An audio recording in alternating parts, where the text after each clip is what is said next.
please stand by.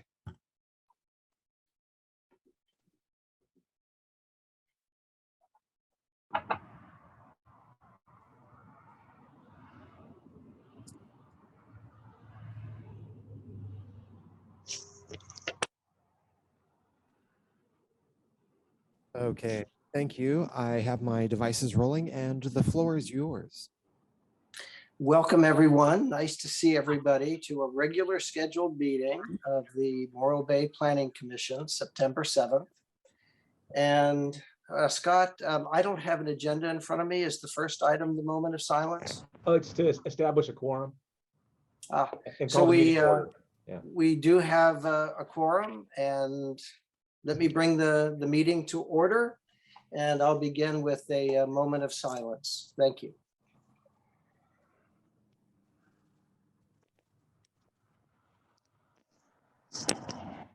Thank you all.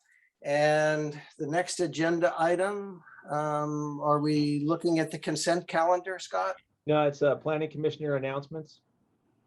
Thank you. Sure. Susan? Thank you. I've got a couple.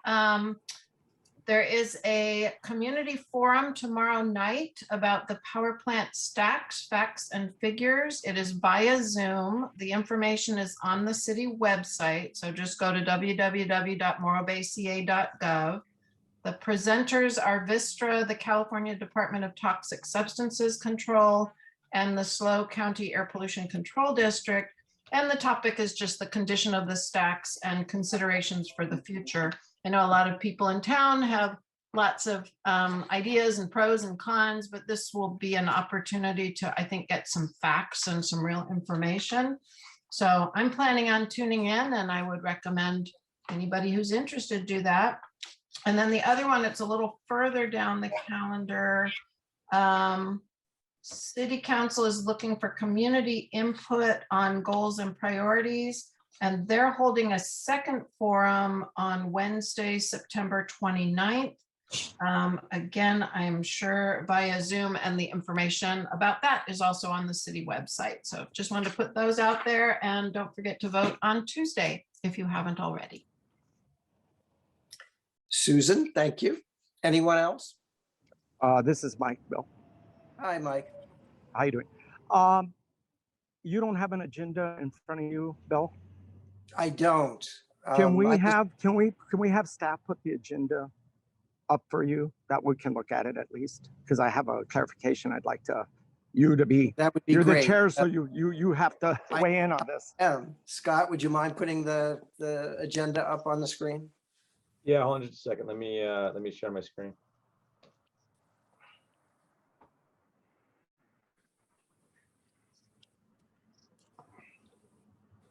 Oh, well, I had it up a minute ago.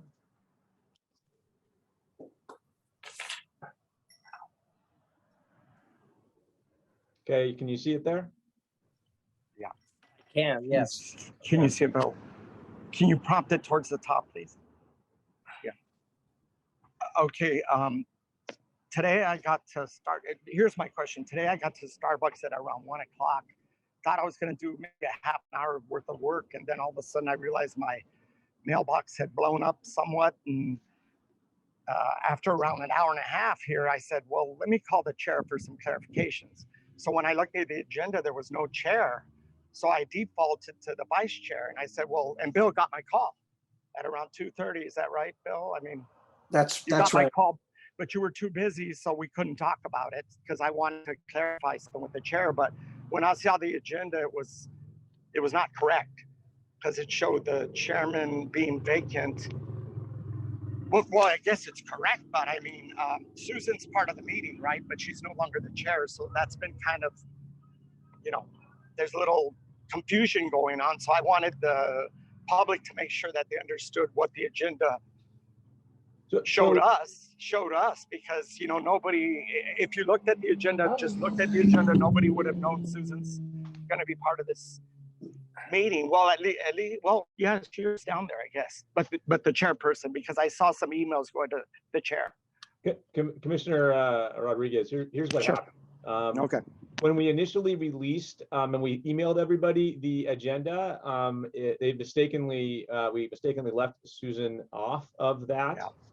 And that's what I got. So when That's we what I noticed got. it, we immediately reposted it online. And so this is the version here that you see with Susan on there. And then the chairperson is vacant because she was reappointed to the commission, but would have to be, you guys would have to go through the process to reappoint a chair. And if you choose to appoint Susan, that so be it. That's the next item on the agenda. So you'll get to make that decision here in a few minutes. Sure, I just wanted to ask Bill a question. So Bill, the only version I got, Scott clarified that a new version went out, but I never got that. You know, I never got the new version. The only thing I ever saw was the one that said vacant, but Susan's name was not on the agenda on the one I got. So I want to make sure, you know, I want to give my input to the chair and make sure that he's good to go with that, you know, because again, Susan's name wasn't on the original agenda.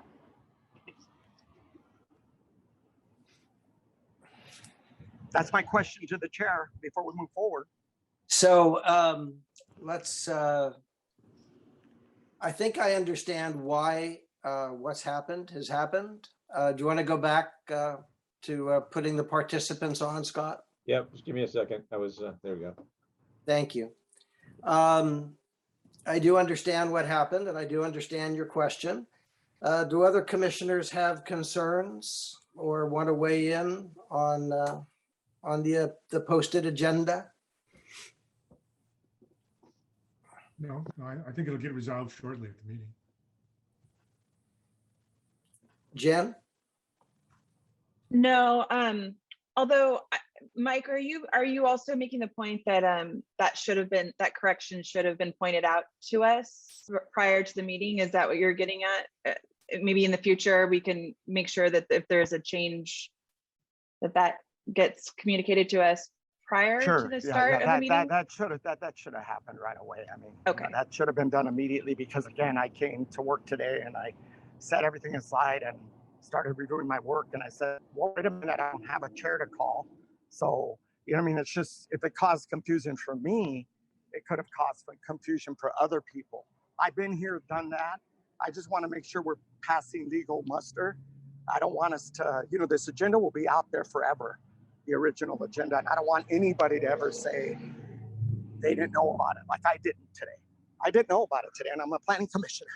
So I'll let Bill make the final decision, but I felt very uncomfortable because I did kind of call Bill to discuss that with him, but he was too busy. So now I have to do it now during public period, just to make sure we cover our base, we pass legal muster. It makes sense to me that you raise it. I don't have any overt concerns. And if I don't hear any from the other commissioners, I think the explanation on the record is probably adequate for us to move forward. Mike, do you agree? I agree. So let's go ahead and do that. Thank you. And I do apologize for no agenda. I'm feeling a little sunburnt. I just got back in from Labor Day vacation, and I'm trying to be involved as best I can. And I didn't expect to be running the meeting, so let's keep going, and we'll see where we go next. The next agenda item is the selection of the chair. Scott, is that right? Oh, Bill, I had raised my hand previously to give sorry. a couple of sorry, it wasn't, when you asked me, I thought we were referring to what Mike was saying. So I have a quick announcement I'd like to make real quick. Oh, please. Okay. Yes. All right. So Susan covered two of them already. Great job, Susan. I just really quickly want to invite anyone who's watching and fellow commissioners and city staff to attend the Patriots Day service to honor the lives that were lost on 9/11 20 years ago. Our service departments, our fire department, our police, and our harbor are hosting this event at noon. It's only 30 minutes long. But it's at 715 Harbor Street if you're unaware of where the fire station's at, but that's where it will be held.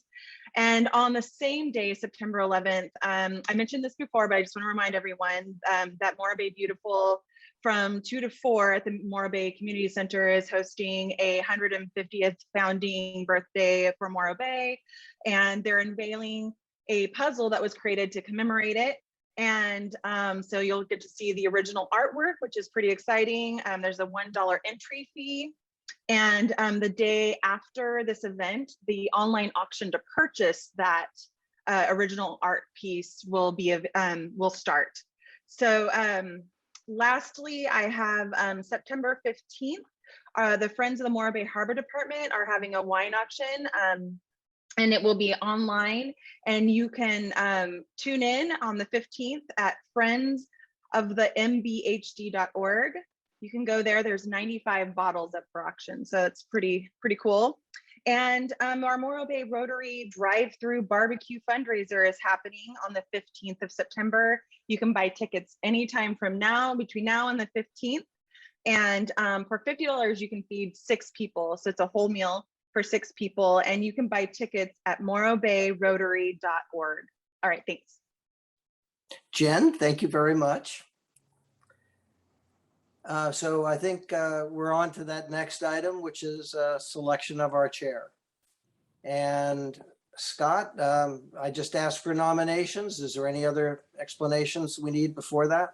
We need a nomination, and then we want somebody to second it, and then that puts it up for a vote in front of the majority of the commission. Okay. Let me ask for nominations for the chair to the Morro Bay Planning Commission. It would be my honor to nominate Susan Stewart for the chairmanship of the Planning Commission. I will second that. Thank you, Jen. Let's see, should we just take a vote on that? Well, I guess we should ask any other nominations. Yeah, Please. this is Mike Rodriguez, and I just wanted to nominate Bill as the next chair, since he's been sitting as vice chair, and he did a great job at that meeting. So that's my Thank you for nomination. that. Do we have a second for Bill?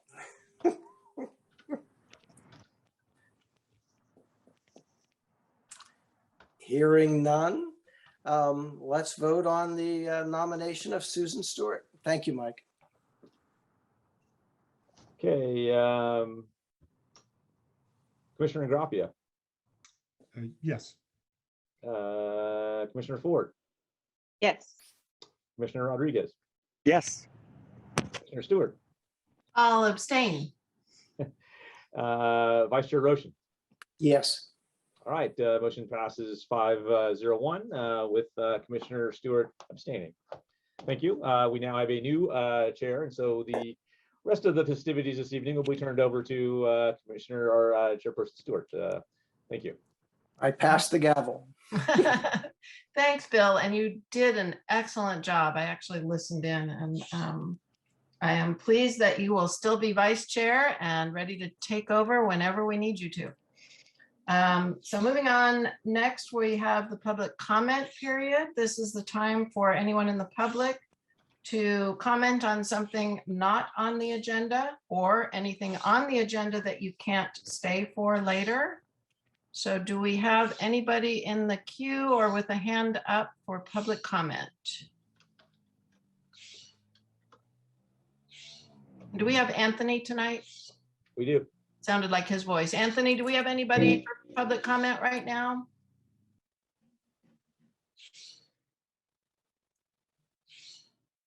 Not hearing anything. All right. We will move along, and we have no presentations. So next item on the agenda is the consent calendar. We have 3 items: the current and advanced planning processing list. We have approval of minutes from April 20th and approval of minutes from May 4th. Do we have any questions or comments on any of those items from the commissioners? Mike, your hand is up.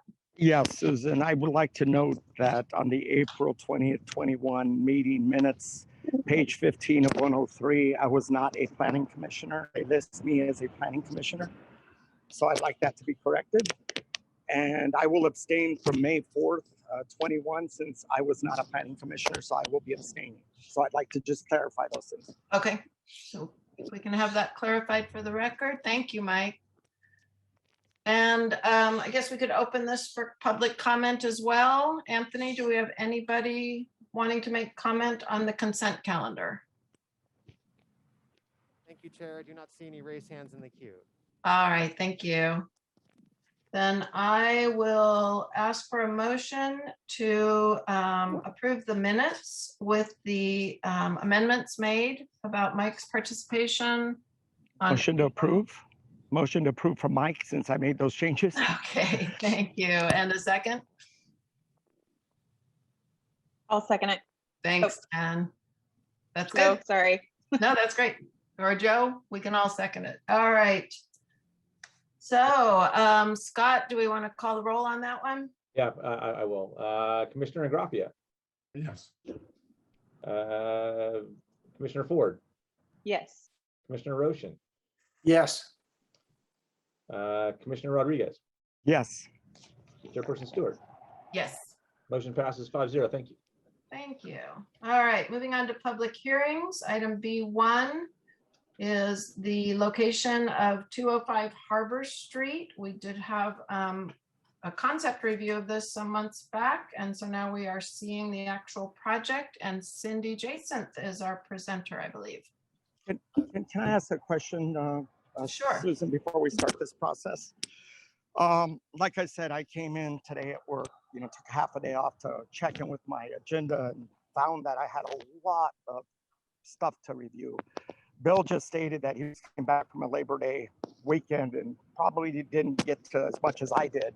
So I want to make sure everybody's prepared tonight, because there's going to be a lot of technical details that we should be aware of, and we shouldn't probably ask a lot of questions during the presentation in order to make our time more efficient. But I just want to make sure everybody's ready to go on this one and has reviewed the item. That's just So my concern. yeah, thanks, Mike. And we can certainly see if any other commissioners have some concerns about that. This is an item that we did have a concept review of. And we will go into the project, but the applicants did make a number of the changes that were recommended to them. So I had a chance certainly to review it back then, but also since we got this agenda on Thursday, I've had time to review the project. Anybody else have any concerns about timing on this? Jen, you're shaking your head. I'm looking to see Joe. Nope. Okay, and Bill's okay. All right. Yeah, So just let me clarify a little bit, Mhm. because again, these are important items. After spending 3 hours on it today, I realize the importance of it. And we do meet every 2 weeks, so if people needed that time, it's not like we're waiting months in some cases where we used to wait. But I just wanted to make sure everybody felt comfortable and ready to go, because there was a lot of detail, and I did review the March 21 item, which again, I was not a planning commissioner. So if I had not done that, if I had not taken the whole day off instead of just maybe an hour from work, I ended up taking 4 hours off of work today just to bring myself up to speed, to be ready. Mhm. So, we used to continue items if people didn't feel they were ready to go. Because again, there's a lot of technical detail. And, again, we want to make our meeting as efficient as possible. That's all I'll say for the record. Thank you. Absolutely. Thank you. Okay, Cindy, I think you're up. Chair Stewart, before we begin this item, this is Anthony from the video. I did not answer, or I was answering actually a public comment, but I had a technical issue here, which we have since gotten resolved. So we're all squared away, if you can hear me now. I can hear you. Secondly, I wanted to ask Commissioner Ingraffia to turn up his volume a little bit, because his volume overall is actually very, very hard to hear. And those are the last two things there, and back to the meeting. Thank you. I was anticipating that. I did turn it up. Can you hear me now? You're about the same volume as you were before. It's very, very soft. I have you pretty loud here, Joe, from my computer. So I can hear you pretty good too, Joe. Okay. Me too. Okay. Okay. For some reason, Anthony's coming in very soft to me. Me too. Yeah, me as well. Me too. Maybe Anthony could raise his volume. Yeah. Is that better? Is that better for you guys? Yes, that's That's much better. better. Great. Thank you. Thank you. Standing by. Go ahead. Thank you. Floor is yours. Okay, Cindy, you're up. Okay, well, thank you. Good evening, members of the Planning Commission. I'm going to take a moment here to share my screen.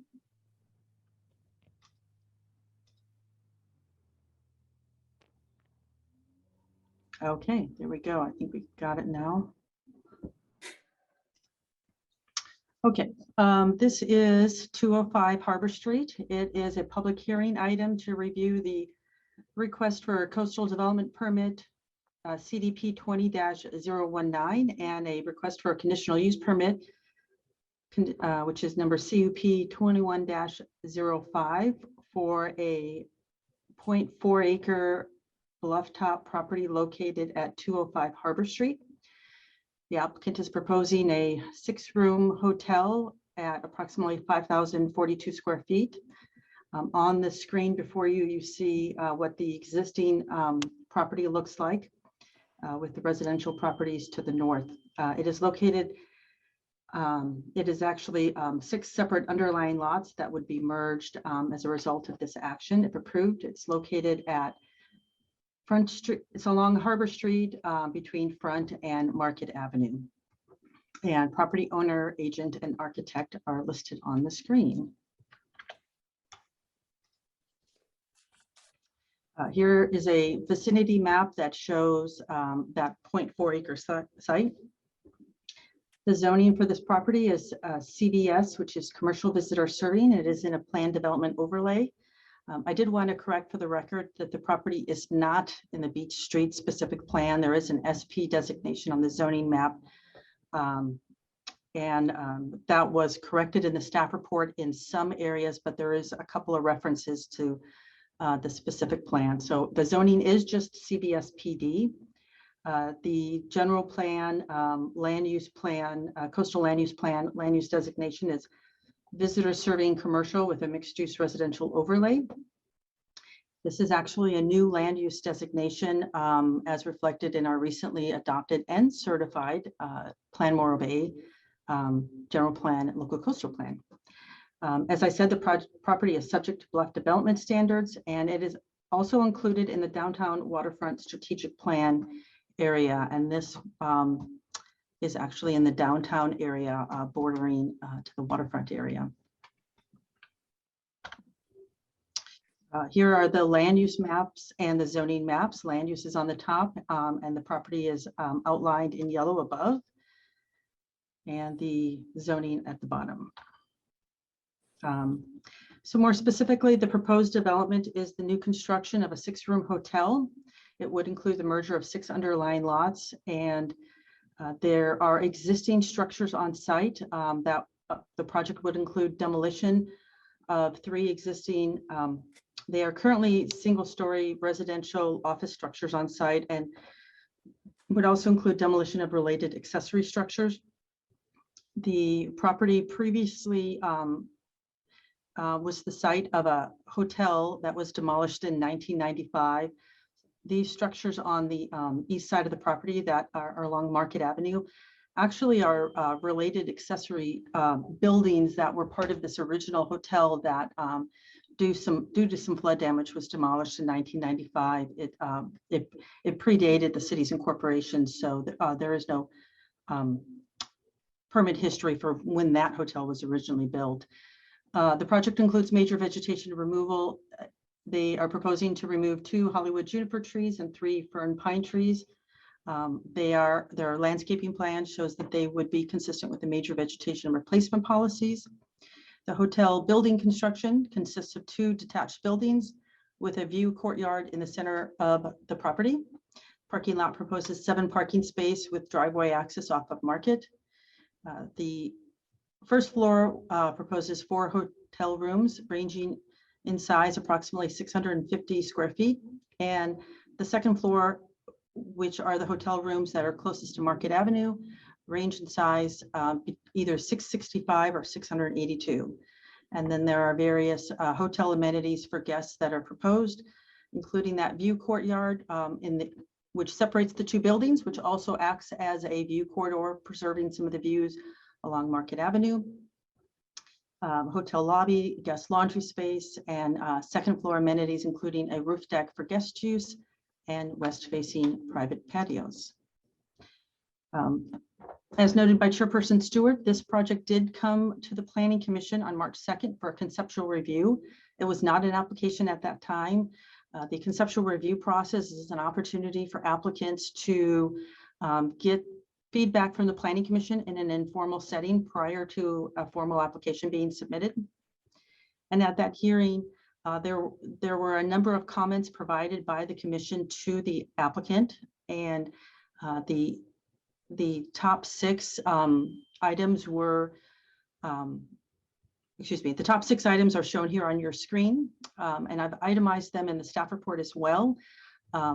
Things that the Planning Commission requested to the applicant included expanded visual simulation, including providing a view from Harbor Street that would show some better contextual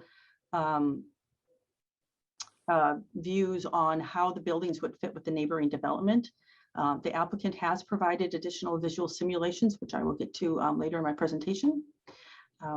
It was very important that the Planning Commission see a detailed landscape plan, and the applicant has included that.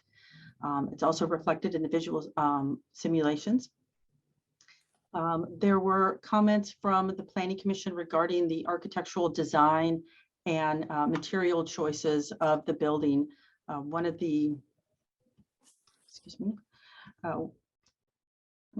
sorry, I'm just going to adjust my page here. Some of the commentary from the Planning Commission was in regards to the design of the building and what the Planning Commission's commentary on that. The project architect has provided a summary exhibit of these changes, and I'll walk through those in the visual sims on the next slide.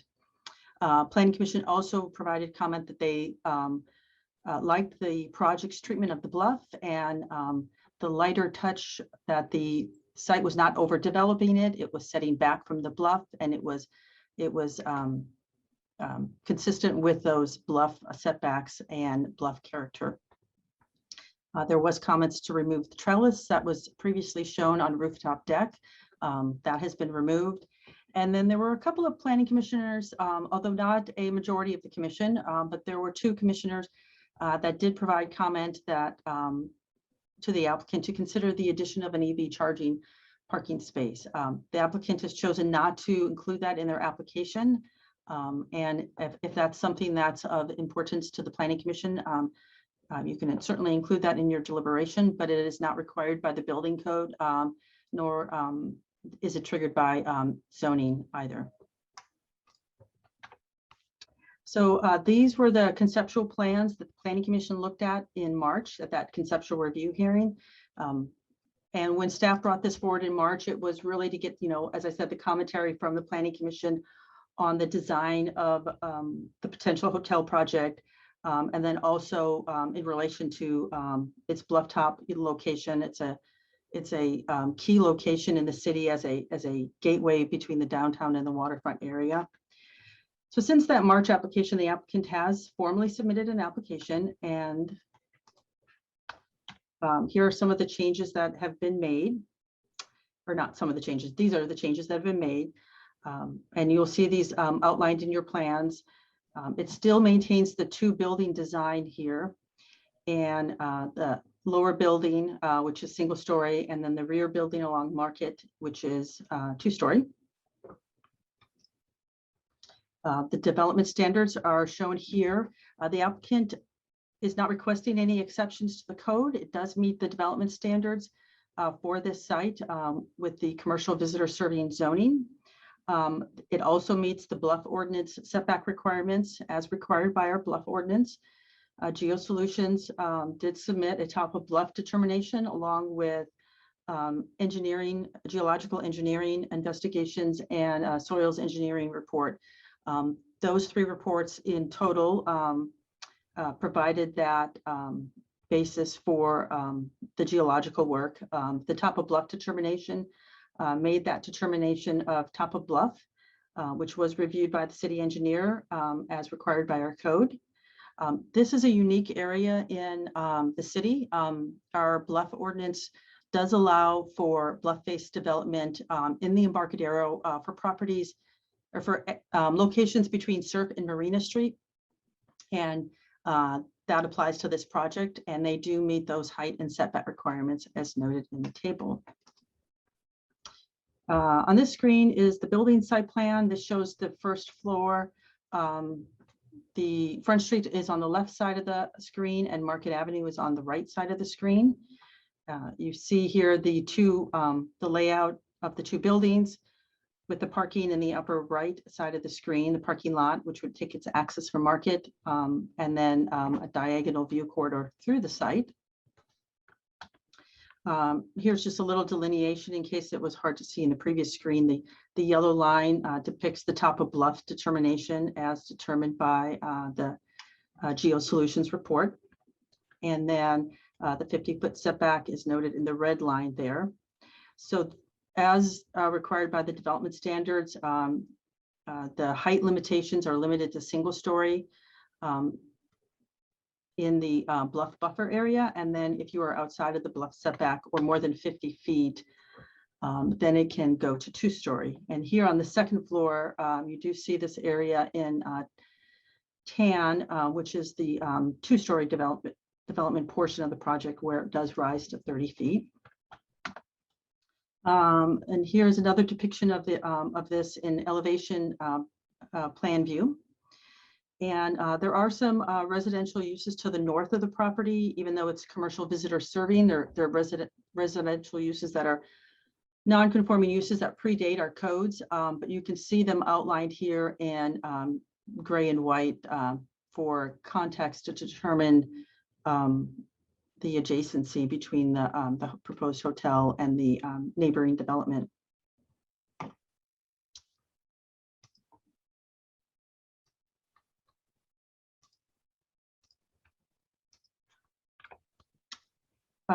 And then this is the elevations from the north and from the east. And then so the screen at the top, this is the north elevation. So this would be viewing from Pelican Place, looking toward the development. And then the east at the bottom of the screen is from Market Avenue.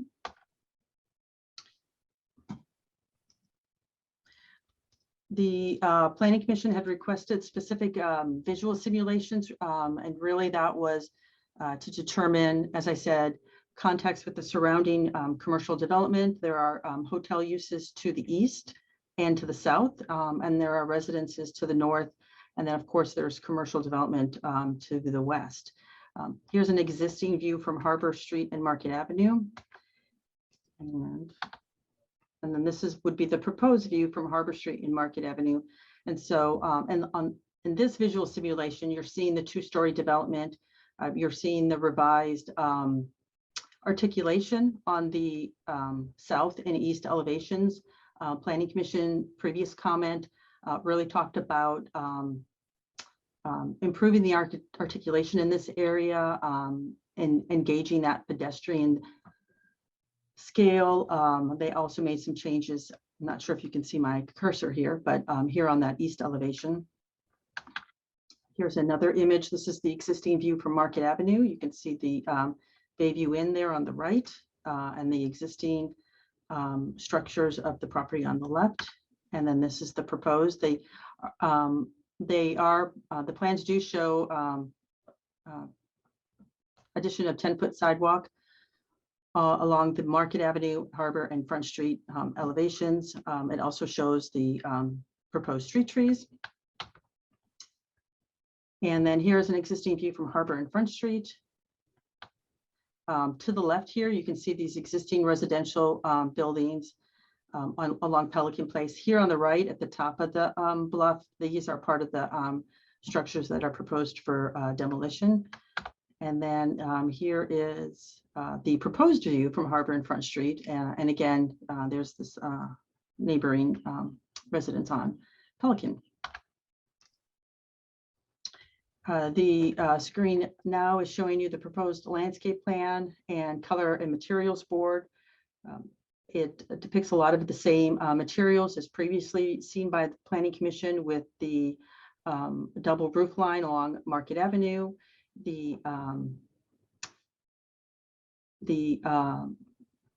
excuse me, sorry, the colored glass, the windows, and the metal cladding and stone veneer in some areas.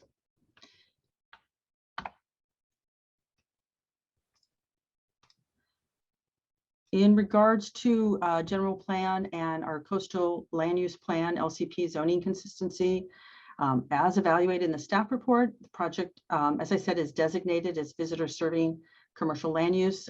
This is a land use that is allowed in this zone with conditional use permit approval. And so because of the plan development overlay, that does require permits to be approved by the Planning Commission. In this project, the applicant is not requesting any exceptions. They have proposed a project that complies with the bluff development ordinance, the bluff development standards, in that they are seeking to preserve that bluff top character and setting, preserving important public views from Market across the property. It also complies with the height requirements, and it complies with our adopted floor area ratio and lot coverage requirements.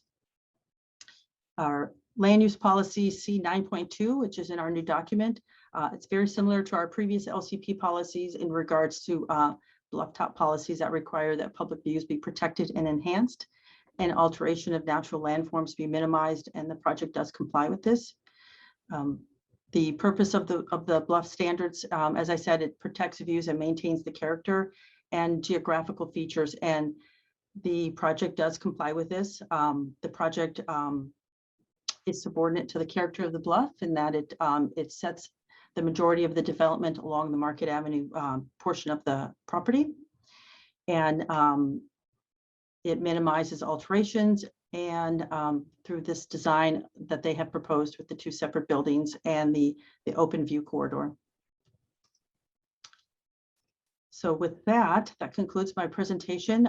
Based on the above and the evaluation in the staff report, staff is recommending that the Planning Commission conditionally approve the project by adopting PC Resolution 17-21, which includes the findings and conditions of approval for the project as shown on the site development plan dated August 25th, 2021. And the applicants, the property owner, the agent, and the architect have joined us on the call. So if there are specific questions, I know that they would be happy to answer them. I believe they have prepared some comments as well. And then of course, I'm available for any questions as well.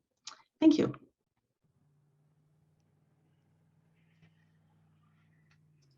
Thanks, Cindy. There we go. We've stopped screen sharing. Okay. At this point, we'll take questions from commissioners on the staff report before we open for public comment. Are there any questions from commissioners? Let's see, Jen, I think I saw her hand go up first. And then I see everybody's got questions. Okay. Let me get gallery here. Okay, Jen, you're up. Okay. For the record, I think Mike beat me, but. Oh, okay. I just made a gallery screen so I can see everybody at once. No, you're good. You're good. Thank you. Really mine, I've had the majority of my questions already answered by staff. But I did, when I was doing a site tour today, and I did have a question. There's an image. It's the corner of Harbor and Market, and there's this like planter cut out, and I think it's required by the city of Morro Bay. I don't think that it's the architect's idea. I could be wrong. But there's like this little cutout right by the ADA, the ramp down on the corner there. There's no tree in it. It's just like an open planter area, if I'm looking at this correctly. And I'm just curious, is that going to be maintained by the city? because I'm just concerned about that staying nice and weeded and looking nice. That's the only word I can come up with right now. But anyways, I'm just curious why that's there. And I think that's a staff question, probably, maybe for Cindy. Okay, so did you say which corner of the property are you seeing this at? Is it at Harbor and Front? Yeah, no, Harbor and Market. Sorry if I said Front. Harbor and Market, and it's at the corner where there's the ramp, the wheelchair ramp right there. But if you're looking at it, on one side there's like this cutout of the cement, and it looks like a planter, like a room for plants or something. I had asked Kathy earlier if she knew what that was for, and we were kind of looking at that, wondering, what that was there for in the drawing.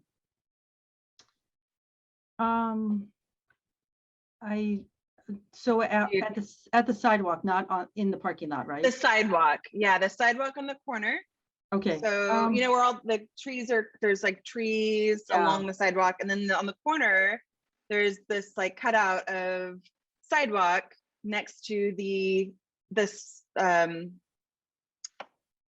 wheelchair access to the sidewalk. Yeah, let me see if I can find the image number. Hold on. I'm looking at the site plan page. Is it a square box that's shown on the plan?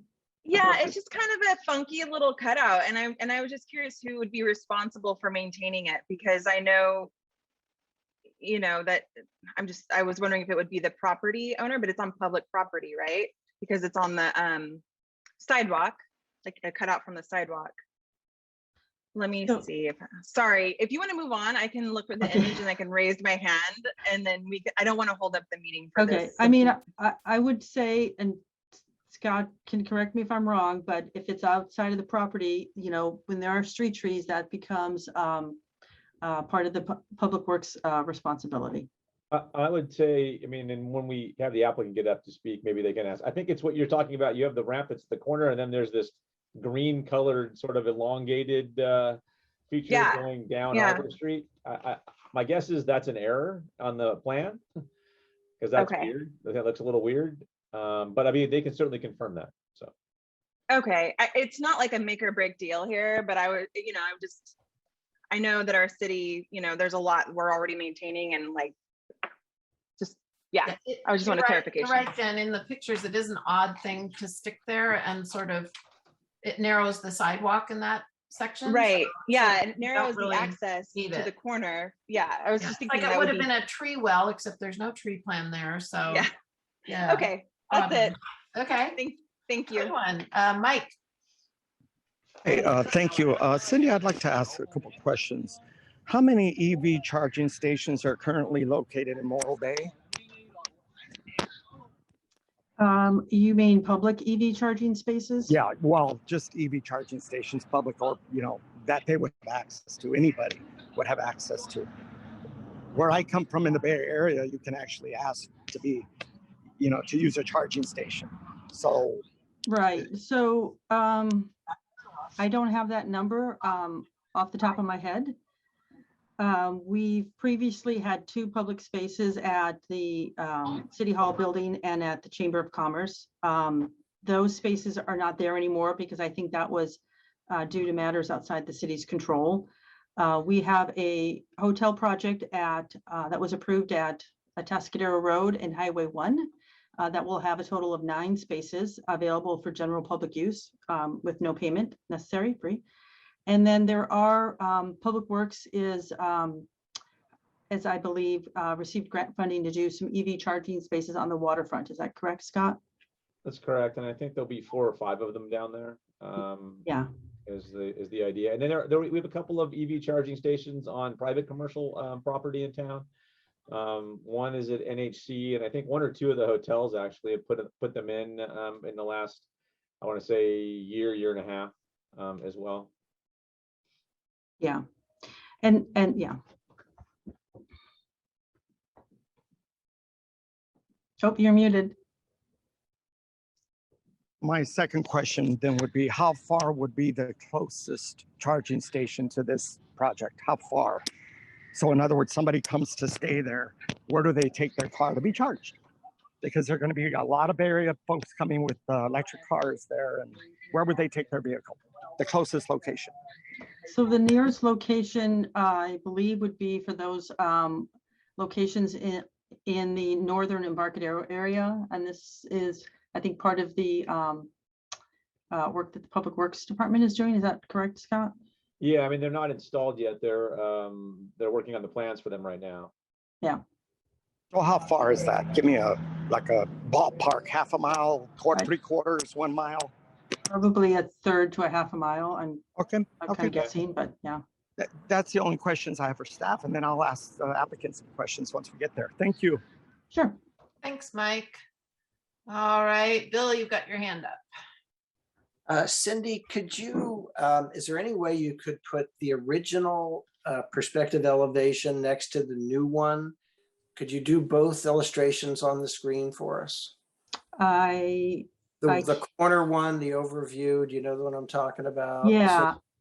Yeah, I can do that if you can give me a second here. I'd like to compare them because there have been some changes made.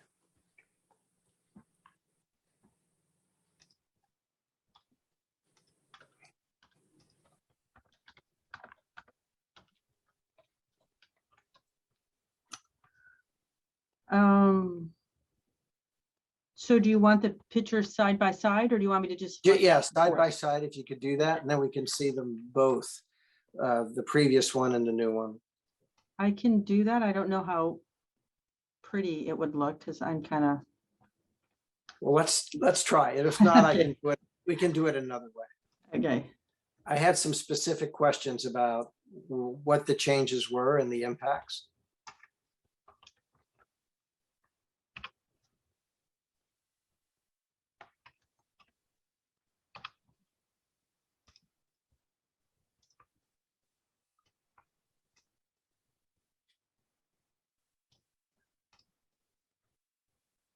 You know, if that's too hard, we'll put one up and then go to the next one. Okay. So- I can do it, but I have to do some like snipping magic with my PowerPoint here. So, okay, Yeah. I'll share my screen and. Yeah, let's try that. Okay. So if you could go to the first one. Okay, and here it is. Let's see. Yeah. Where did it Well, go? that's yeah. So this is this is the original. So I think the thing I'd love to have you address, Cindy, the biggest change to me is where they added the new pool and the impact that has here, the long continuous retaining wall. So if you circle the pool, what's been added, and to make that happen, what happens is there's the retaining wall that faces to Harbor Street. Mm-hmm. It's kind of radically changed the open space there and that whole long edge of the building. And I just wanted everybody to look at that. And if you could comment a little bit about that, Cindy, you see what I'm asking? Yeah, so can you see the cursor on the screen? I can, yes. Okay, good. So in the original, this was more open here. Yes. They had a trellis here. It's not showing on this image, but there was a trellis that there was a smaller area that was just the courtyard, and more of the heaviness here of these pylons. And then when they came back, they removed the trellis. They added this section, but it does also add this retaining wall here. And then they lightened this area here. Right. So I just wanted to point out those changes to everybody, Cindy, because to me, that's a pretty large impact. And then we can discuss it later, but I thought it would be important to sort of see the impact of those changes, I think. Mm-hmm. Okay, thank you. Yeah, sure. Bill, one of the other changes on that screen, back where that little white car is parked, they've lowered one of the walls there, which I think makes for a better view corridor through there. Yeah, that's nice. Yeah. Yeah, but I think, Susan, we can talk about it later. My big concern is the impact of that long retaining wall onto Harbor Street. Okay. All right, Joe, did you have any questions? I do. There are a couple of questions that arose from correspondence that I read, and then I have a couple of basic questions of my own for Cindy.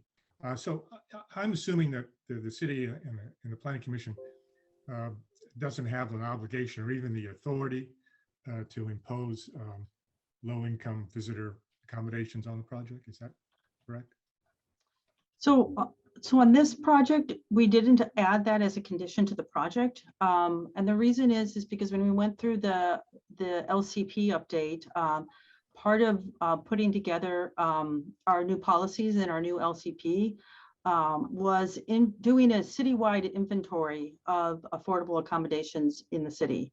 That's an issue that's very important to the Coastal Commission, so much so that we got grant funding specifically to do that. And one of the things that we learned is that compared to other coastal cities, this is not a problem that the city of Morro Bay has. We don't have a lack of low-cost visitor serving accommodations, and we presented that report to the commission staff.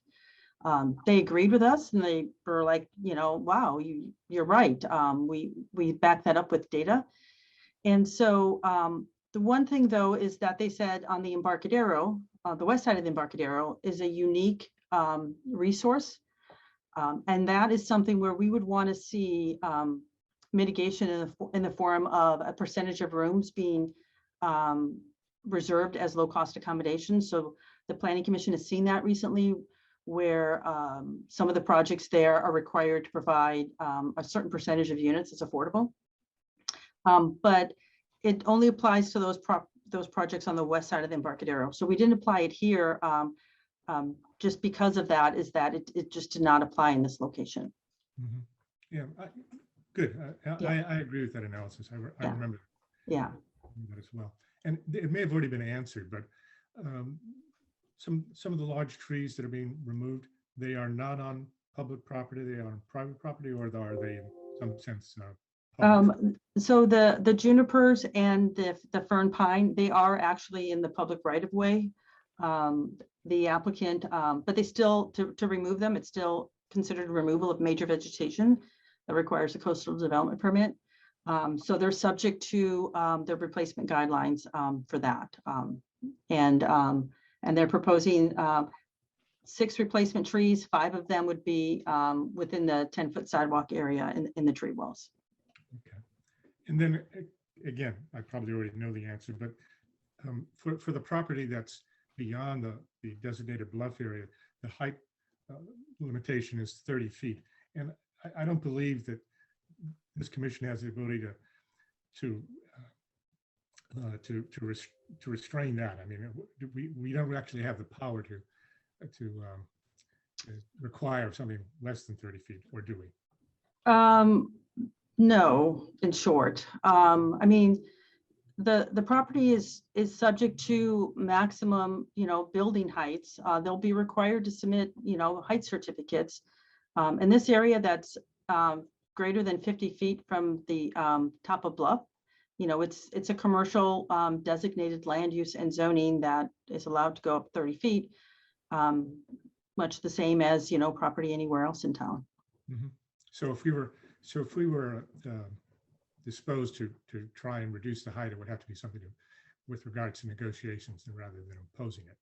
Okay. And the only other thing is, with respect to the trellis, and I think I may even call attention to the trellis at the earlier meeting. Upon thinking about it, we're likely to see umbrellas in that space at some time in the future, because we all know it gets pretty hot and sunny here. Does anybody know if we would have the ability to in any way prohibit umbrellas or umbrella-like structures? I'm not even sure that's a good idea, but before I even address that, I wonder if would we have the authority to do such a thing? I mean, I would think that certainly as part of the conditional use permit process and your deliberation tonight, you can weigh in on whether or not that's something that you would want to add as a condition or not. If if you are concerned about, mitigating adverse view impacts, things like that, they are not proposing, umbrellas or any kind of view things. Certainly, in other areas of town, we do condition those kind of things if they could be seen as exceeding the height limit for the project. Okay, all right. Those answer my questions. Mhm. All right, thanks, Joe. Any other questions for staff at this point? Seeing none, we'll open it for public comment, and generally that first goes to the applicant, and I hear they have a presentation or some comments to make. Hi, this is Anthony from AGP. Would that be Kathy Novak? Yes, it would. Okay, please stand by. Thank you. Okay, Kathy, you are unmuted. Good evening, Chair Stewart and Commissioners. My name is Kathy Novak, and I'm here tonight representing the applicant for the Harbor Street project. Before I begin, I'd like to thank staff for their time and assistance with this project and the recommendation for approval of the project. I'd also like to thank the Commission for your previous review and your insightful comments. Between your prior review and the detailed staff report, I don't really have much I can add, so I think it would be much more valuable for me to leave plenty of time for specific questions that the commissioners might have. I know that there's a couple that you've had already. There's one I'll address real quick, and that has to do with, and Jen specifically to when we met today, that little piece that's along Harbor Street. What that is a ramp up to for the sidewalk to be ADA compliant. I don't think it was really intended to be a landscaping strip, but it's somehow or other, it turned out kind of green on the plans. But what it is a ramp to make sure that we get the ADA corner there. If there's something else you want to see, we can certainly work with the Public Works Department on that, but we need to make sure that we meet the standards. So hopefully that will answer that question. And I just like to reiterate with this project that it meets or exceeds the standards without any exceptions, and it's consistent with all the city plans and policies. It's a low impact development that will serve as a nice transition from the downtown to the waterfront and provides a nice visual corridor with the separated buildings. We can certainly come back and answer specific questions. I know that Bill's got questions on the retaining wall around the new spa area that was put in. We can certainly discuss that with the commission and talk about colors and landscaping to help reduce the impact of that retaining wall around there.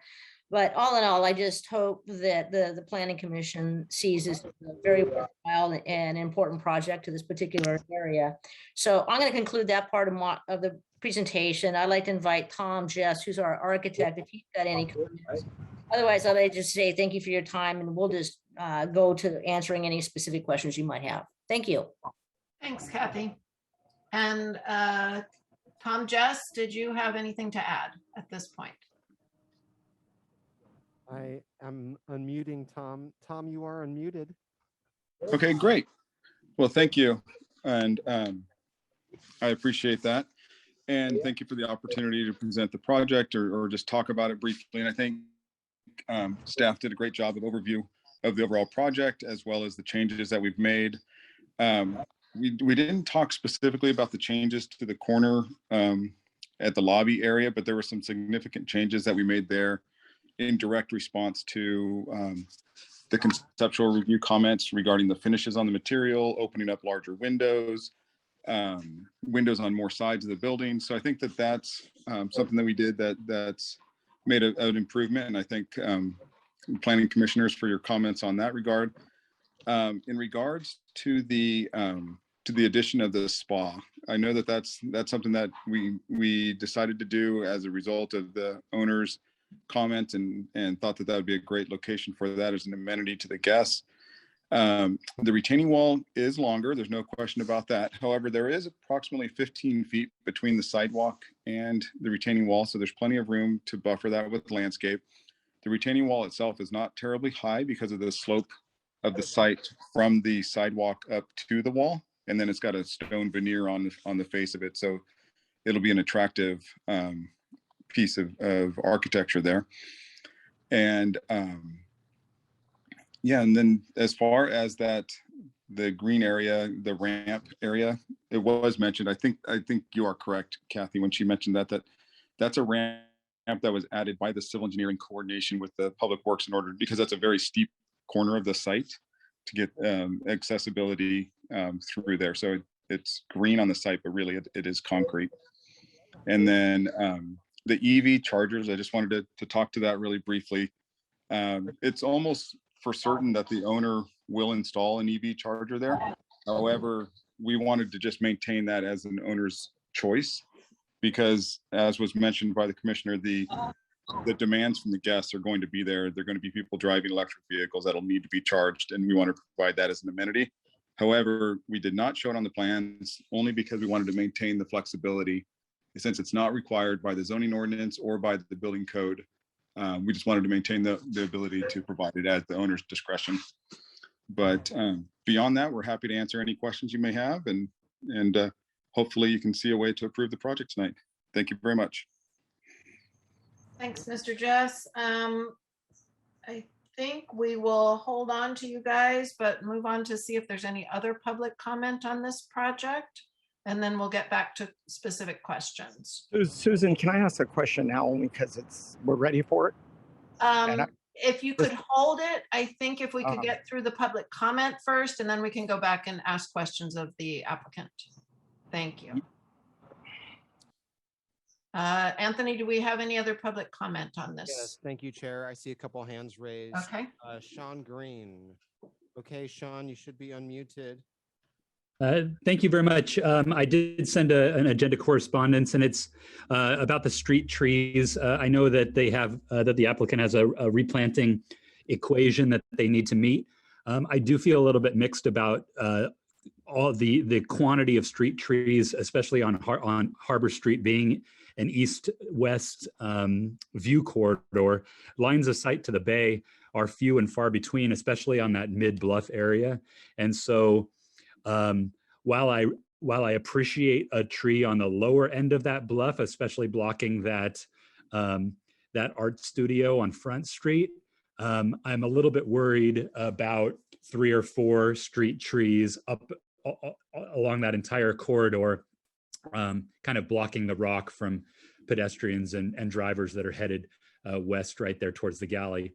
So yeah, I don't, if you do decide to reduce or remove those street trees or put them elsewhere, just keep that equation in mind, because I am pro tree. I just don't know if I'm pro tree exactly in that location. So that's all I wanted to say about the otherwise pretty successful project that I'm pretty excited about. And the last thing I'll say is that item D2, I may have to check out right now, but there is an email correspondence with my subcommittee members and Scott, and they can update you on that. So thank you very much. Thanks, Sean. Okay, Anthony, who's next? Thank you, Chair Stewart. I see Peter with his hand raised. Okay, Peter, you should be unmuted. Can you hear me? Yes. Okay. My name is Peter Beeman. I think it's a very attractive project. We own the house at 965 Pelican Place, and in all of this conversation, I haven't heard any consideration for the impact on our little small alley. I don't know if the planners have I know one of them has, but if the planners have visited this, but Pelican Place is not really a street, it's really an alley with a couple of old houses. My house was built in 1931 as a single car garage. The house that is adjacent to the property is, I believe, just a little bit older than a little bit newer than mine, pardon me, and has a single car garage. I think the project is very attractive, but the units are large, and they are going to be promoted as vacation rentals and will be promoting multiple family occupancy. Only one parking space has been provided for each one of these units, and there is no parking on Pelican Place. And the parking on that alley will become the least line of resistance because there won't be a hill to climb. And so I think some consideration should be given to some kind of a parking restriction on Pelican Place so the people that live there have a place to park their vehicles. Otherwise, it's going to be quite a problem. There hasn't been a consideration for the staff that will be working in this place, the housekeeping people, so on and so forth. Where are they going to park their vehicles? So I would like the planners to give some consideration to that. Thank you very much. Thanks, Peter. Anthony, do we have anyone else in the queue? Thank you, Chair Stewart. I see Betty Winholtz with her hand raised. Okay. Okay, Betty, you should be unmuted. Thank you. This is Betty Winholtz. I appreciate the previous commenter's comment. It was one of the points I was going to raise. Since these are vacation rentals, they have kitchens in them. We don't know how many people are allowed inside of them, even though they're identified as one bedroom, but how many people will actually be there. So the quantity of people then determines perhaps the quantity of cars. And I thought also that 1 car per unit is really unsatisfactory. And then when you bring in staff parking as well, I think this has become an issue, and I think you do need to address it. I'd like to know, this retaining wall is new and is troublesome. I'd like to know the height of it from the south, and I'd like to know the height of it from the west, because it's affecting both views that way. And the shrubbery, I don't know if that's intended to cover it or just kind of come up to it, or how that works. So I'd like that landscaping addressed as well. When the city did its survey for the Coastal Commission in terms of affordable or low-income visitor serving accommodations, was the hotel next to the high school included in that survey? Because I thought that was a pretty high-end hotel. And was this project included in that survey? Because this is also very high-end. As vacation rentals, it's not going to fall under the vacation rental ordinance because it's in the commercial zone. And so it's not going to have the same parameters on it that other places would. Then you also received my email talking about eliminating low-income housing. I'm talking about the height, and apparently because we've just raised the height, that's not going to be something to deal with. But I do want to address the major vegetation, and I'm wondering why these trees don't fall under the urban management plan, which says that you do not remove trees that are currently there, but that you work around them. And so I'm hoping that you will address that as well. Thank you. Thanks, Betty. Anthony, is there anyone else? Thank you, Chair Stewart. I do not see any raised hands left in the queue. Okay. So we'll take it back to the commission, and maybe first staff could answer some of these questions. I think a few of them I know. One of the questions Ms. Winholtz asked was the number of people, if it does fall under vacation rental guidelines, if it's 1 bedroom. As I recall, you're allowed 2 + 2. So you could have 4 people per unit. Is that correct? So this project is not being approved as a vacation rental. It's a hotel project. Okay. And the parking ordinance requires 1 parking space for each unit plus 1 space for every group of 10. That's how we park hotels and motels. Mhm. And that's what they're providing. Okay. Yeah. And we don't have anything in our codes as far as addressing parking for staff in a business situation like this? No. So if they had a manager's unit, if they had an on-site manager, they'd be required to have an additional 2 parking spots on top of that. Mhm. They're not they're not proposing an on-site manager. Okay. Also, then- also the +1 is theoretically for staff. Mhm. Right. 1 for each room, +1. So, Okay. What was included in the survey of accommodations? And you might also, as I recall, they did not include our campgrounds as low-cost visitor serving accommodations. When they did the survey, it was just hotel rooms and vacation rentals, I think. But maybe you could address that. Because I do feel like we have a lot of lower cost accommodation between campgrounds and RV parks and so on. But I don't think they've included those in the surveys. Yeah, so what the report was published in late 2017. Okay. So it did not include this project that's before you tonight because we didn't know about this project back in 2017. It did include the project at 41 and Atascadero, or sorry, Highway 1 and Atascadero, because that project had also not been applied for at that time. But we did use, we didn't use campgrounds, but we did use data based on the existing hotels in the city. And it looked at hotel and motel cost ranges in Morro Bay, and then itemized that along with STR Smith Travel Research Report data that was available. Okay. The question about urban management and having to work around current trees as opposed to removing them. Yeah, so I did talk with our utilities division manager, Damaris Hansen, about this, just because she was involved in the urban forest management plan. And her, what she advised me is that the urban forest management plan does not say that you can't remove trees. It addresses if the trees are diseased, dying, and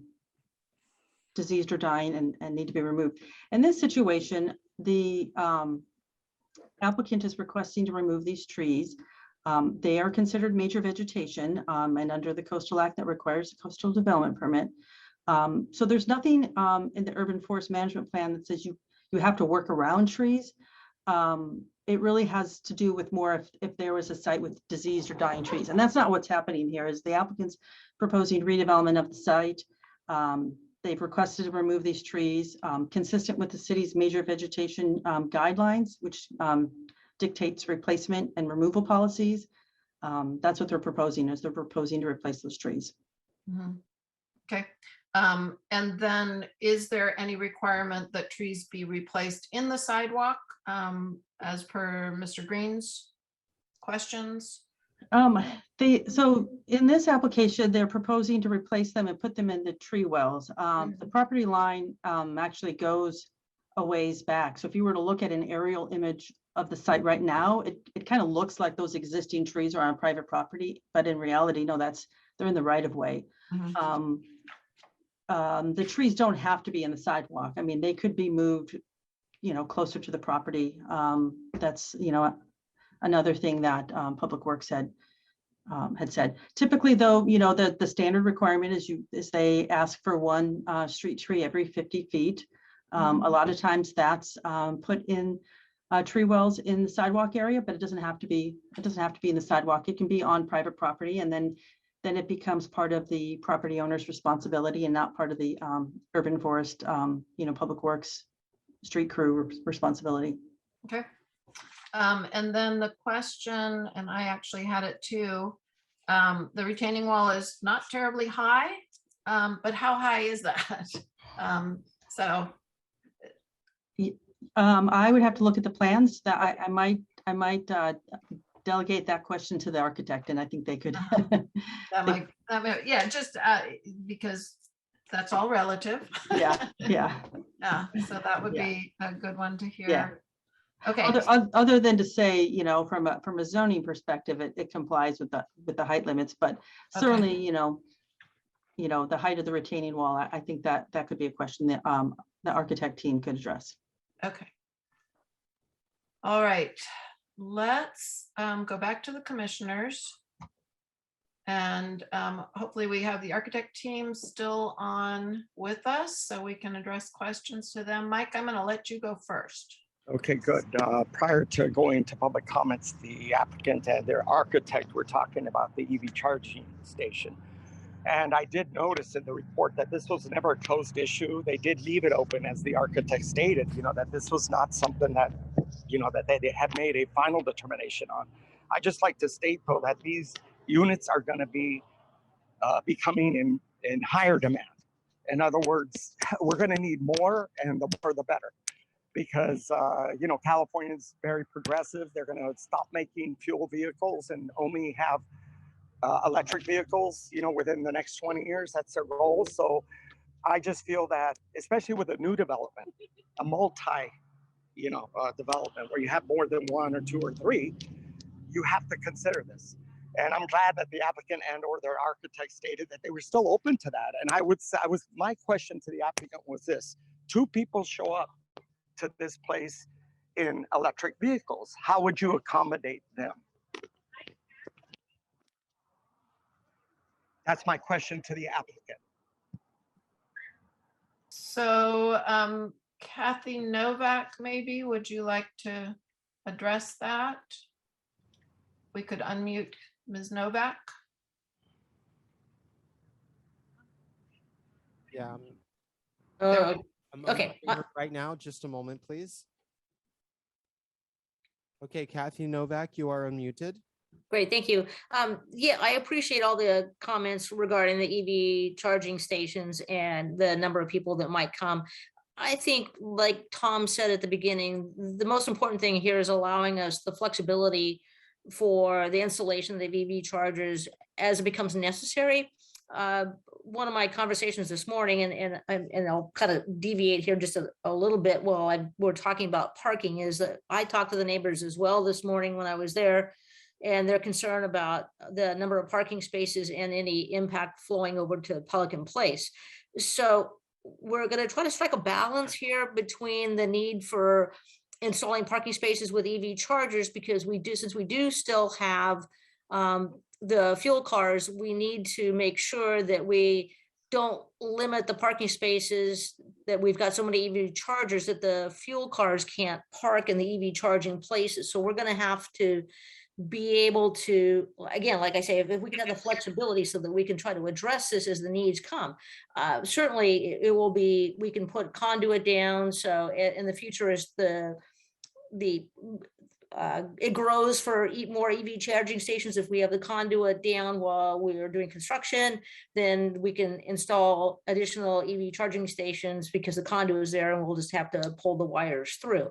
So it's hard to answer a specific question right now because we do have both types of cars and we want to be able to facilitate both of them. And we also don't want to impact the neighbors over there on Pelican. And I did mention this morning that we would be happy to put some sort of a little sign in the lobby, or it can be part of the registration or whatever, to inform any of the guests to not park over on Pelican so we don't impact those neighbors over there.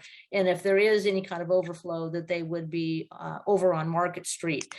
And I think Cindy mentioned this, that the parking standards that we have for this project is the number that's required by the city right now.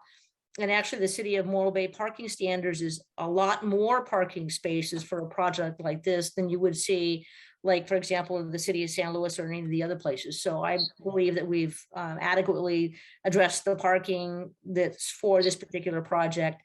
And this project also wants to cater to like a family with kids so that they could all come and have one larger unit so that they can all stay together rather than maybe renting or using 2 hotel rooms. So just a little quick encompassing of several different things right there. Thank you. Can I get a clarification, please? This is Mike again. Yeah, I just wanted to focus on EV charging right now because it is in high demand where I come from in the Bay Area, where I've been for most of my life. And again, we have 6 or 7 units Scott, is it 6 or 7? Because I'm getting into some detail here. 6. 6 units. 6. Okay, so the standard I believe there is, they have a standard, but I just believe that, again, you're going to have people from the Bay Area coming who buy only electric vehicles because that's what they believe. So we would have to accommodate that. You're saying you want to strike the balance, but I don't want to talk about parking. I don't want to talk about the retaining wall. Let's just stick to the EV charging. I'm just saying that how would you accommodate 2 people who come an electric vehicle? How would you accommodate them? I think a lot of this is going to have to do with the marketing. If this applicant, when he builds this facility and he finds out that there's a high demand for EV charging stations, it's going to be part of his marketing to want to put in more EV charging stations to accommodate his guests. And, giving you an answer right now, we're like Tom said, we're certainly willing to consider the EV charging, but again, just allow flexibility so that we can balance what we've got for parking there. And if there is a higher demand, certainly I'm sure the applicant is more than willing to install additional EV charging stations. Yeah, and again, and the applicant, we were just talking about one EV charging station, so I don't want to, overplay it. I just, wanted to reference the one that was in the report that the applicant was considering. I'm just saying, though, that there will be a need for an EV charging station there. So if we don't put it in our recommendations, it's a done deal. Like you're saying, you have that flexibility, you don't have to deal with it. So all I'm trying to do is strike that balance as well as a planning commissioner, saying this is a thing that's going to be becoming more popular. So let's deal with it now. This is a new development. It's not like something that, we're going to redo in 10 years. This is going to be there for a long time. So we better deal with that issue now. That's the end of my comments, but I just wanted to bring it up again. Thank you. Thanks, Mike. And I see Mr. Jess has his hand up. Is that in response to this question? And if so, maybe we could unmute him and let him have a chance to address this. Thank you, Chair. He is already unmuted. Okay. Okay, great. Okay, well, thank you. And yes, it was to address this one and also the retaining wall height, but I think that we'll focus on the EV charging at this point. And I think Kathy did a good job of explaining it, that it's going to be market driven. However, I did want to point out that what we do, and we do a fair number of hotels, both on the Central Coast and up in the Bay Area. So we're very familiar with the demand for the EV charging. So what we do as a standard with these hotels is we put in the infrastructure. So for a hotel this small with this few parking spaces, what we'll do is we'll put the infrastructure in for all of the parking spaces to be EV charging. And in this case, that would be one between each parking space so that each EV charging space can serve 2 vehicles. We typically don't install the EV charging spaces until there's a level of demand or if the owner chooses to do so. And if he does, we'll start with 1 EV charging space that'll serve 2 vehicles and then go from there to 4.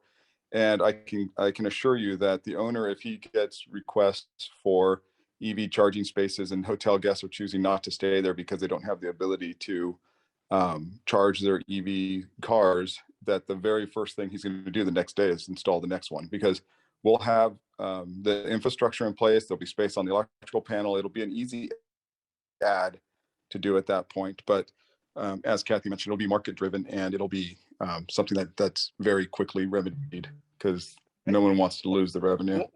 Well, thanks, Tom. I think you answered the question I asked, where 2 people come, you have the need, you just explained what you would do in those circumstances. So thank you very much. Thanks, both You're of welcome. you. It sounds like it will be ready when the need arises. Bill, you've had your hand up for a little while. Thanks, Susan. I guess I'd like to make a couple of points, mostly around the Harbor Street side of the project. When we saw the conceptualization presentation of this project, I was really impressed by it. And one of the things that most impressed me was the care they had taken to keep the character of the bluff. The way that was done was the way the project stepped back as it went down the hill. And it was, I mean, what it did was pretty powerful because it opened up the view to the harbor, but it also created, I think, a really strong sense of landscape, not of the side of the building. The problem I have now with the add of the spa, it's not just the height of the retaining wall. What it is architecturally, the whole Harbor Street edge is acting like a side rather than a front. That's problematic, I think, for such an important street at such an important corner that's overlooking the bay. And when Cindy, and I want to thank Kathy too, you put the two rendering side by side, you can clearly see the difference in the impact, I think, is substantial. Substantial enough for me to really question that whole edge of the project. I don't think we can allow a project that architecturally looks like a side on Harbor, especially that important corner. I think the solution of landscaping it goes the wrong way. If you try to screen the retaining wall, what you're doing is you're not only screening the retaining wall, but the nature of the bluff, which was, I thought, one of the important aspects of the project. It reduces the visual corridor to the harbor. And it's the solution you use when the architecture is not working. This is too important of an edge from my standpoint to not make sure that it works. I'm not against the spa, but I am against the simplicity of that long edge. I want to thank Tom.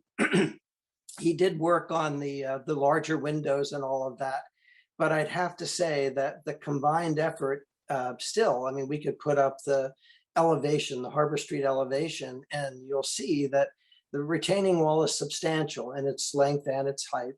And the fact that it's diminishing the quality of the bluff, and the fact that the building now looks like a side rather than a face facing harbor is a real problem. Enough for me that I don't think I would approve the project the way it is. That being said, I really like the project, and so I want to approve it. I like the materials, I like what it does. I think it's the right project for that site. I guess I'd say, how can we either go back to what we had? Is there another location for the spa? How can we make that better? And, as much as I love to hear Kathy, I don't think disguising it or hiding it is the way to solve it. Thanks. Thanks for that, Bill. Joe, have you got any comments on this, questions? Always. I think the design is very artful, and I like the unity of the design. But I also agree very much with Bill in this most recent rendition.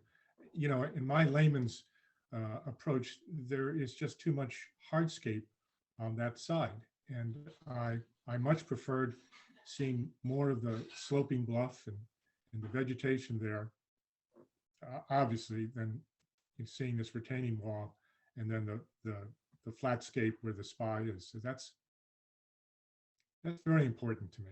And I'd like to find out if there isn't some way that could accommodate the spa without the current plan for it.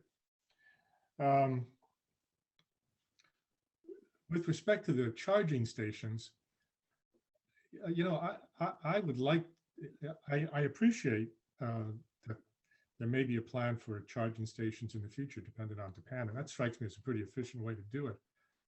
But given the fact that the project is so small and that there are so few parking spaces, I would not want to see a situation where the spaces that have the potential for charging preempt the spaces that preempt spaces available for people who have cars that are the traditional combustion engine. So I wouldn't want to see a situation where there are two or three charging spaces, and people who have rented the rooms decide that they will park their cars elsewhere because they can't park them in the charging spaces. So some thought has got to be given to that.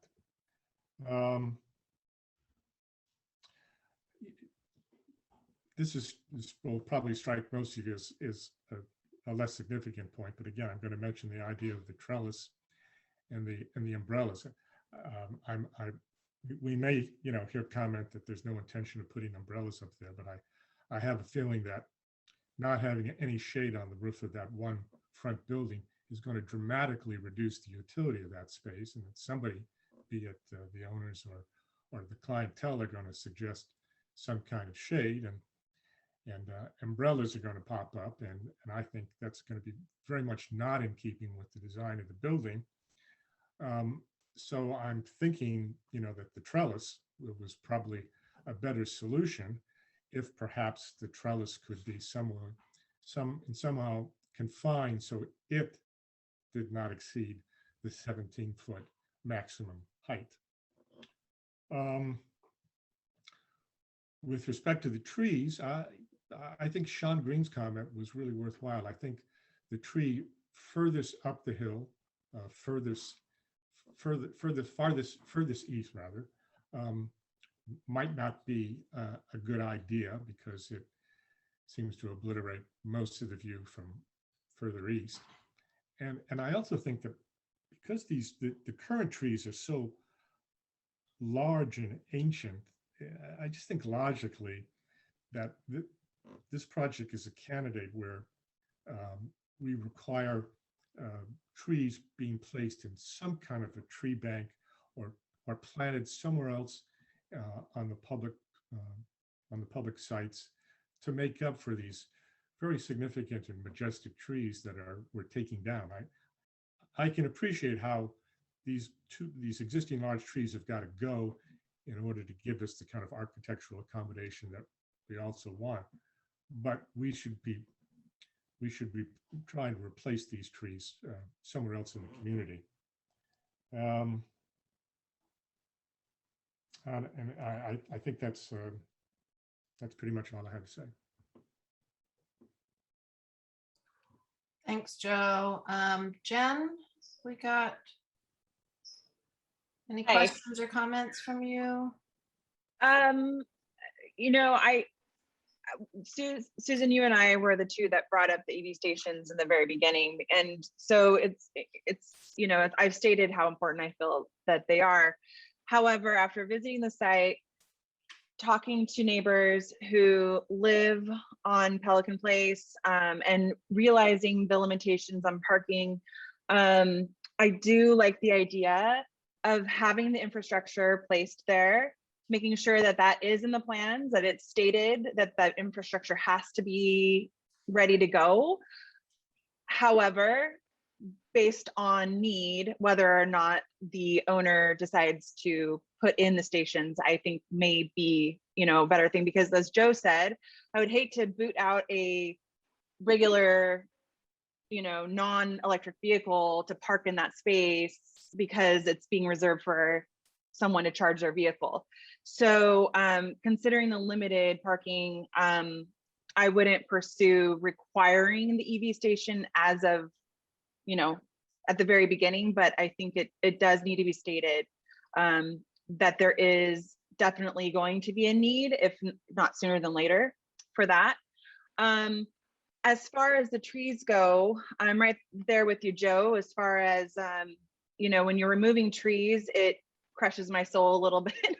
And so I'm just wondering, if we were not to put all the trees that are suggested along the street, where can we put in more trees? Would it be, I think Cindy had said that, we could possibly put it on their property of the hotel owner, but then it would be their responsibility to maintain those trees. How far in would that have to go so it didn't disrupt the view of the rock and the bay? I'm not sure, but I definitely would like to see some more trees there once those other trees are removed.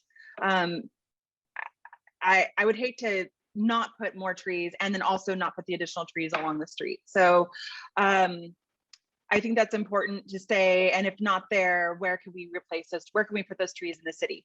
We are Tree City, how, after all. And as far as the retaining wall goes, I'm right there with you, Bill.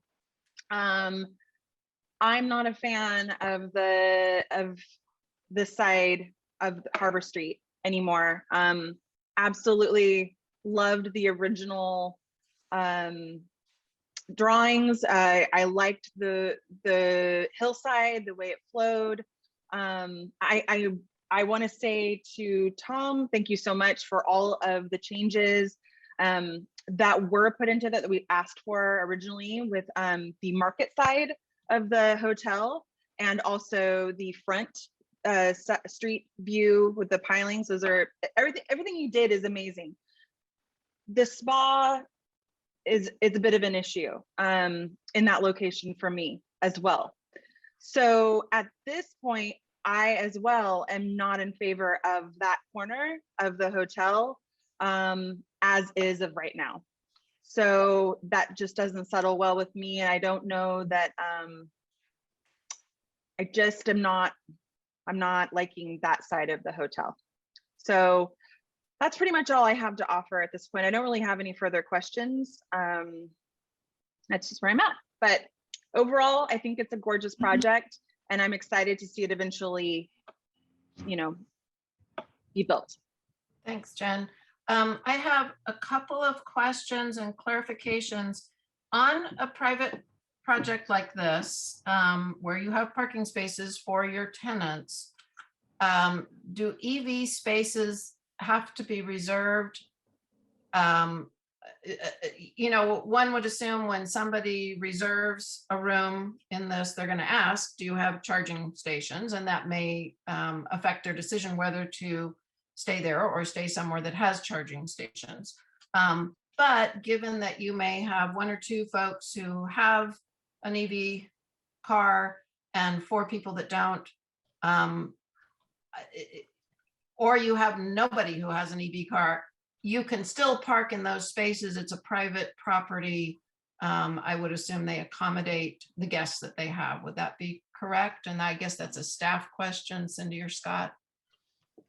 So there is no requirement that they have EV charging stations. So right, short of the commission adding such a requirement in the form of a condition, they would not be required to maintain it available for folks that would be charging at it, because it would be on their private property. So they could park gas powered cars there, or as a need arised for their guests, they could park cars that require EV charging. But I guess that's my question is, it's not like a handicap accessible space where you can only park there if you have a placard.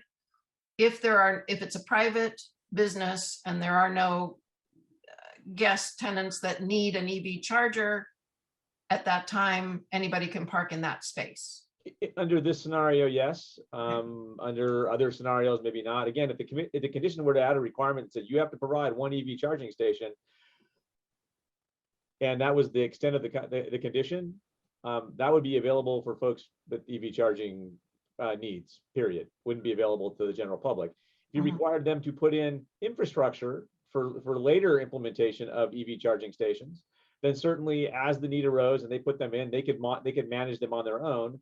Or if you added a condition that said they had to put an EV charging station in, you could simply address the issue about, they can manage it on their own, who they make it available to and who they don't. You could do that. You have that within your, certainly discretionary power associated with with the conditional use permit associated with the project. Okay. And then the other question would be for Mr. Jess as regards this retaining wall and the spa. Was there, well, I think we could get back to just how high it is for one, but also was there anything in the engineer's report in terms of the retaining wall and the volume of it, how big it had to be? Is there any reason for this retaining wall being a little more massive than the original picture? Sure. This is Tom Jess.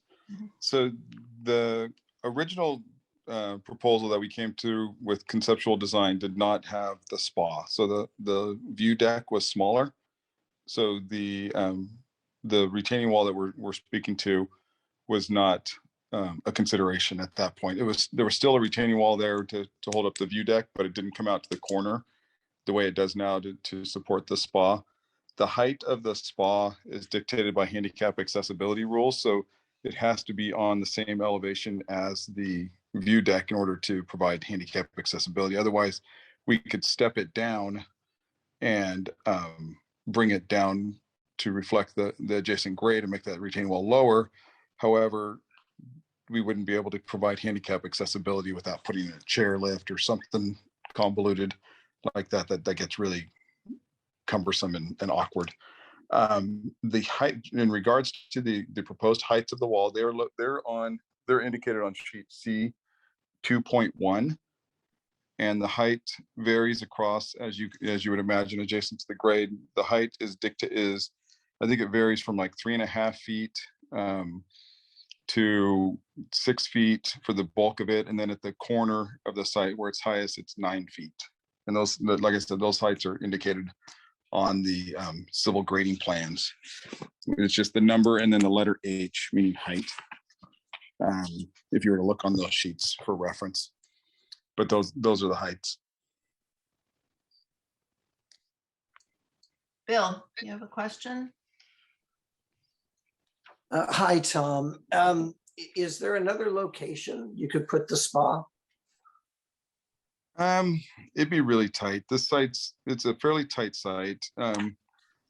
It's kind of either yes spa or no spa in my mind. I mean, we could reduce the size of it and we can bring that wall in a little bit and create a step there so that we still have a step. And the further we bring that wall in, the lower that wall is going to be and the more defined that corner is, closer back to the original. But in all honesty, I mean, you can look at just looking at the site plan, the size of that spa, and to have some room around it to sit is going to take up more space than we have available without impacting the bluff. Well, I mean, for me, I just think the project has to do better. And it's not about pulling it back a few inches. I don't think that would really solve it. And, I was hoping you might find some more creative way to do it. But I'd have a hard time with that long retaining wall, even with some variation in it. I think it's, again, it's not an architectural front the way it is right now. And 9 feet that's a high wall to have on a public face. Sure. And, like the obvious creative spot would be to put the spa on the roof deck. But if we put an amenity up on the roof deck that we don't have down below, we have to provide handicap access up to it, which would be, it just adds to the level of complexity. So it really does need to be on an accessible level. So I'll let Kathy address whether the owner and how he feels about the viability of the project without the spa, because that's maybe a conversation she's had with him. I have not specifically addressed. I know that when he first talked about it, he wanted it and he thought it was a good idea and it was an amenity he wanted to add, but maybe Kathy can address how critical it is to the project. But it sounds like if I'm hearing the comments that I've heard, not everybody's chimed in, obviously, and we're not asking for a consensus, but at this point, but it sounds like there's real issue or concern with the addition of the spa, and the other features seem amenable. But Kathy, do you want to speak to the owner's desirability of the spa or flexibility on that regard? Yeah, sorry, we have not talked about it, unfortunately, since this is like the first time that since we're in the hearing right now that this has come up. Had I had a little forewarning, or maybe a question rose prior to this, I could be better prepared to answer it. I know that Sean's on the call. I don't know if he wants to come in and say a yes or no on this, and I'm just was trying to go through my mind to figure out if there was a way to, rather than trying to postpone this project and bring it back to another planning commission meeting, if there was a way that we could figure out how to condition it so that we had the opportunity to talk to the applicant and find out if this is something that was like very important for him to have in this project, and if he was, wanting to go that way, or if he was willing to just move for the approvals of the project. Chung, are you here that you could weigh in for just a minute? I'm trying to unmute Tom Jess. Just a moment, please. Okay, Tom is unmuted. Yeah, I don't think it was Tom. I think she meant Chung. Yeah, yeah. Chung, okay, Chung Xiao. Yes, please. Okay, please stand by.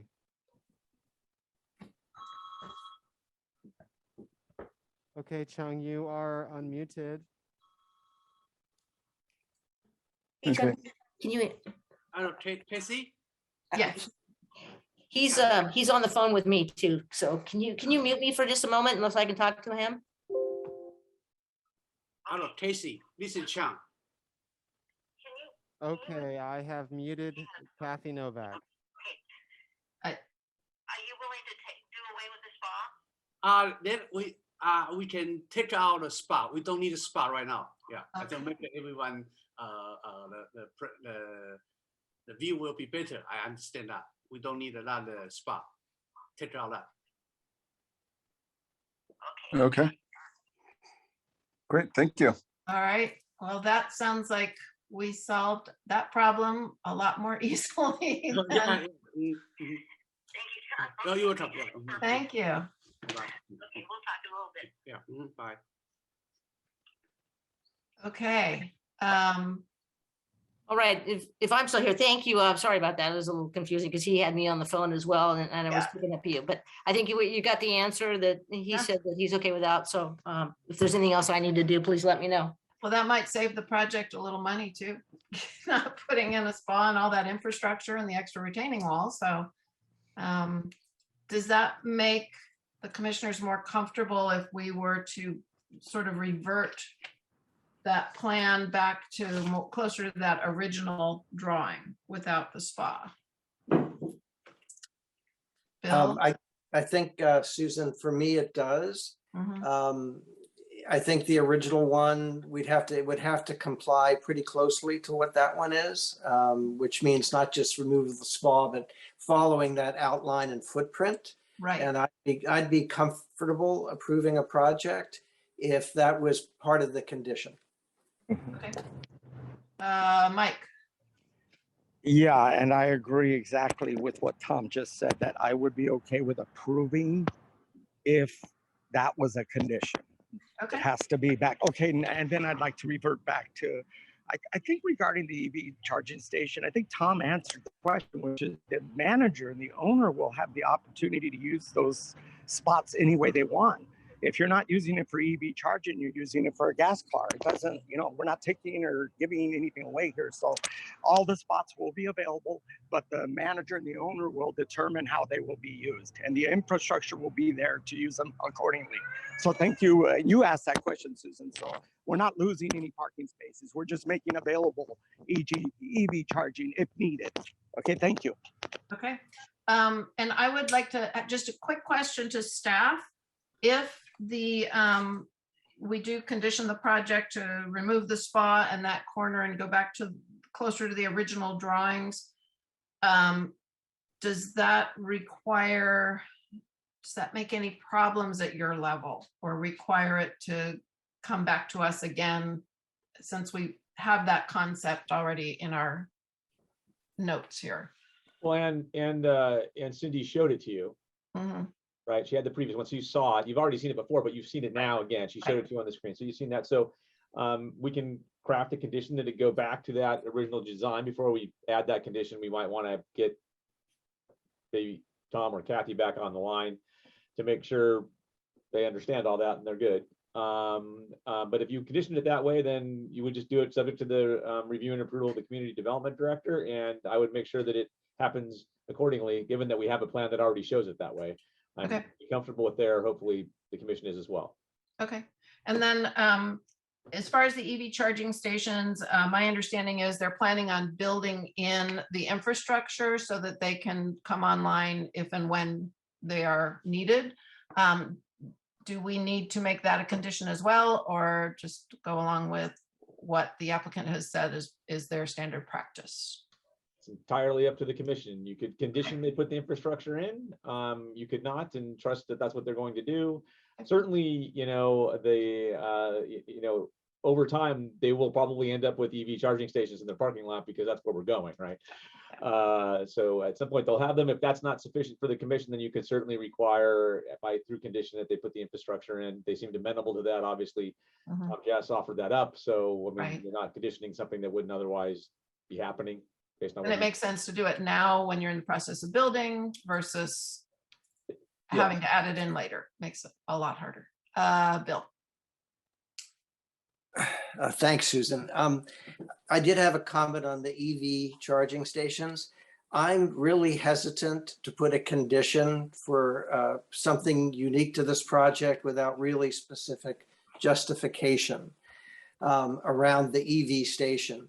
It seems to me that if we can get the infrastructure on this project, but the important thing is to address this issue as a larger, I think, policy issue for Morro Bay. And if we don't find a way to, I think, do that, I'm just reluctant to make it a one-off condition. I do think it's in our general plan. Purposes, the building code requires it for larger projects. This project just has so few units that it's not triggered. So, right, and the question would be, should we look into that, and should there be a trigger for new projects? I mean, part of Morro Bay's issue is to be sustainable. Wind farm, battery projects. There seems to me to be something consistent with that policy effort. I'm just reluctant to one-off a condition on a project because I think it could be challenged. And Susan, this is Mike, and I think, again, Tom offered that as part of his presentation. He offered, I was never, putting them in that position, but he said that they would put in the infrastructure for that, which I thought was great. That's just a good, to me, it's a public benefit. Believe it or not, it ends up being a public benefit. So they're putting it in for our benefit because we are headed in that direction to get away from fossil fuels. It's good business practice too. Yes. I mean, yes. really, and again, this will be market driven, and it's a good business practice. So. But Susan, maybe before we leave this, and we could ask Scott, what would be the process to really look at this becoming a policy change for projects rather than a one-off debate? I think what we would do is we'd bring back what the building code requirement is for putting the infrastructure in for these types of units, because there's a trigger. Also, we're going to be coming on a new code cycle, so they're actually going to be, I think, requiring it for all commercial projects in the new code cycle. At least that's some of the draft language they're putting together. So that will be coming for the 2022 building code, which isn't very far off. But if the planning commission is interested in like a policy resolution for things like that, we could certainly have like a working session where we discuss that. So. I think some sort of resolution from the commission, if the other commissioners like it, I think it's worthwhile.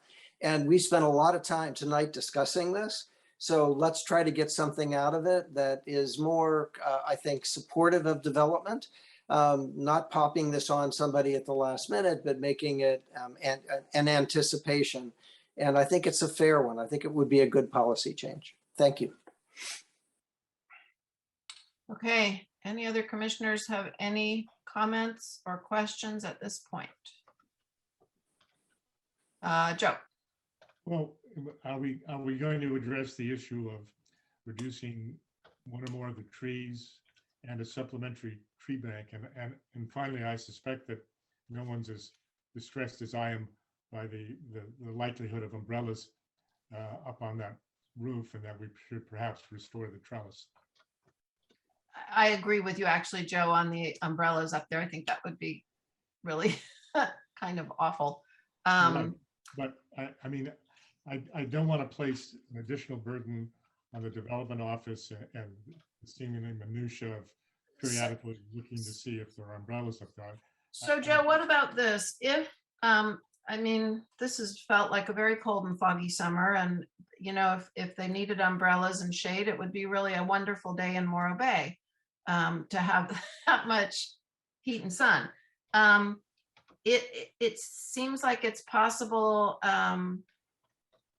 if they wanted to add something more to provide shade at a later date, that they would probably need to come back to our community development department anyhow and ask for that. Is that the case, Scott? So, yeah, I mean, that's a good point. So what happens in scenarios in situations like this is, you know, whether it's now, whether it's, 10 years from now and, staff's gone, whatever, what we would typically do, what staff would typically do is go back and look at what the approval process entailed. Well, the approval process here entailed the concept review where it was suggested that they remove the trellis. So staff wouldn't be approving anything like that. They would see that was the case, and we would be bringing it back to the planning commission for a decision, because anytime you have comments that affect design on a project, a specific design element, I mean, you'd be hard pressed to find any staff member that would think it's a great idea to just do whatever they want with relation to that, because it was a concern when it was originally designed. Now, not to say that it couldn't happen where somebody might not find that information, but that's normally what we look for, is that was that ever anything that was talked about by the planning commission, and that would trigger the requirement to go back to PC for that review. So Joe, would that satisfy your concerns that anything, of course, I think it might be worth making a condition of this approval that there be no umbrellas. And I think we could do that. We've done that before.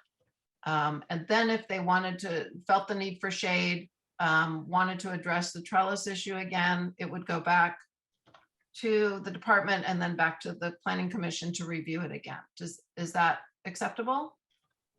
Because I'm not sure I'm ready to just say, yeah, go ahead and put a trellis up there after we did talk about not putting a trellis up there. Yes, it's problematic, but yes, that would be a satisfactory solution right now. Yeah. Okay. Susan explained that we're gonna say they can't put up umbrellas. Did I understand that? On those top decks where it creates a higher than what is it? 15 feet, 17 feet higher than what's allowed on that lower part of the bluff, to add something to the rooftop deck that raises that profile from the view corridors. Do we know how much of the deck that would happen on? There's no proposal to have it at all at this point. But remember, they had that trellis up there before. And if memory serves me right, in the drawings from the original meeting, the trellis was higher than the adjacent pitched roof of the structure. So I think the top of the trellis was something above 17 feet. I can't be positive of that, but I think it was.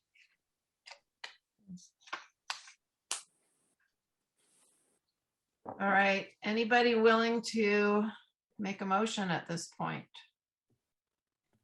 Mike, I see your hand up. Did you not undo your hand, or do you have another comment? No, I'll just go ahead and wait for a motion. Okay, perfect. You want to make the motion?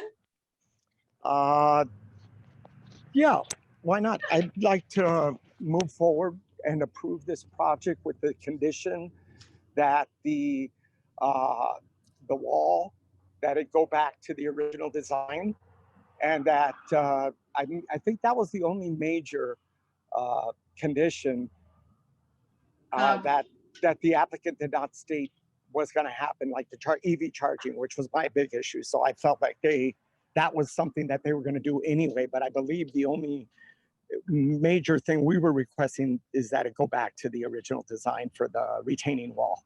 And that would be my motion, that we approve it based upon that. And do we have a second? Looks like Bill has his hand up. Is that your second? Okay. And yes. Any discussion on this motion?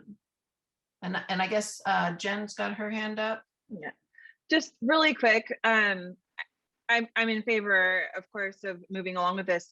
However, I didn't get clarification on the tree situation. I was just going to say, we didn't really address the trees. Yeah, I just, as long as we can clear that up, I'm ready to move on. So that, yeah, so I'm just curious where we are on that. So I want to provide a little clarity on this, and yes, and Cindy, please, weigh in where you feel appropriate. So street trees are required. We don't get the opportunity. They're required by the municipal code. So you don't have discretion as it relates to whether they have them or not. You get discretion about potentially, you know, working out a deal where they could put them. Like if you don't want them in tree wells, I guess we could consider them to put them on their property to pull them back in. So it, you know, improves the view corridor down the street. But I don't think we have the ability to get rid of them entirely. That's correct. No changes from what Scott said. You know, their original picture, the one we're going back to without the spa, doesn't show the trees in the sidewalk. It shows them adjacent to the sidewalk on the applicant's property. So maybe without that additional massing of the retaining wall and that pulling forward where the spa was, they have more room on the property to put the street trees to the north of the sidewalk, you know, adjacent to it on the property of the applicant. Does that make sense? Chair Stewart, if I can just elaborate. So you're seeing the trees and the street trees and tree wells in the revised plans. Yes. And that's because it's reflective of when they applied for their application, they got comments back from Public Works. Okay. And said, hey, you're gonna have this condition, and I think it's in the resolution before you, that you have to provide one street tree every 50 feet. So they updated the visual simulations to reflect those Public Works conditions. You didn't see it in March because at that point, there wasn't that level of, you know, it was just conceptual. Right. Yeah. You know,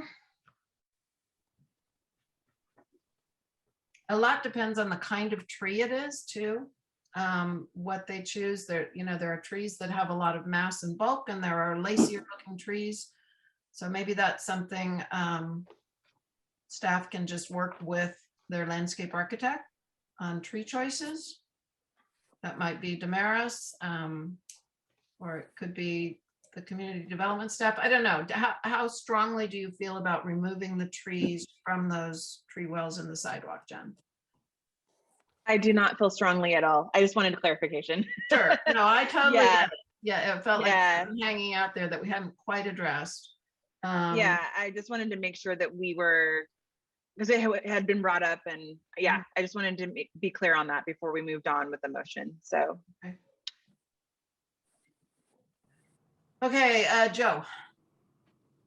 I feel, you know, my main point was just getting a little obscured in that. My main point was not that there were too many trees or not enough trees or too close to the sidewalk or not. My main point was that several heroic trees on the site are being eliminated and no provision is being made to replace them elsewhere. I suspect that the trees that will ultimately be replacements will be nowhere near as dramatic and not as imposing.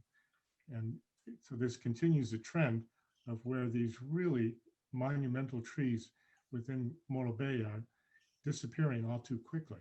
That was my point, that we should address providing a place somewhere where these really impressive trees can flourish.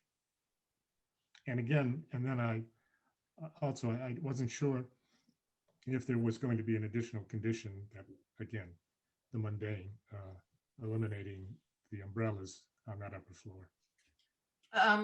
Would you be interested in putting an amendment to the motion to be sure that we don't have umbrellas on the rooftop decks? Yes. Is there Susan, can I ask a question about that? Before we move on with the amendment to the motion on that, the reason we didn't want the trellis was because the trellis itself was 17 feet high. I'm trying to remember, was that an additional 17 feet? Because umbrellas are not going to be 17 feet tall. I mean, I know what we're thinking, you know, umbrellas might look, let's be honest, tacky, possibly up there. However, are we looking at really, really tall heights from these umbrellas? Will they even be that visible from down on the front street?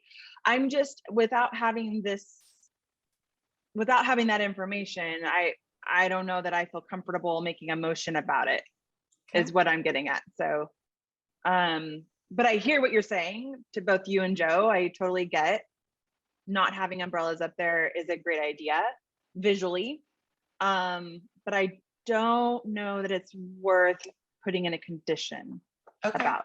Bill, have you got a comment as an architect on that issue? Yeah, I do. I'm with Jen on this. I don't like restricting the umbrellas up there. I think it reduces the livability of the space.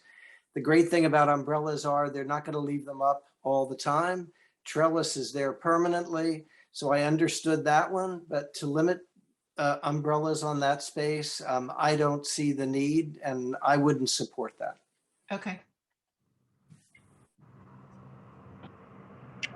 And Susan, as the maker of the motion, I agree with second with Bill, the fact that we don't need that as a condition.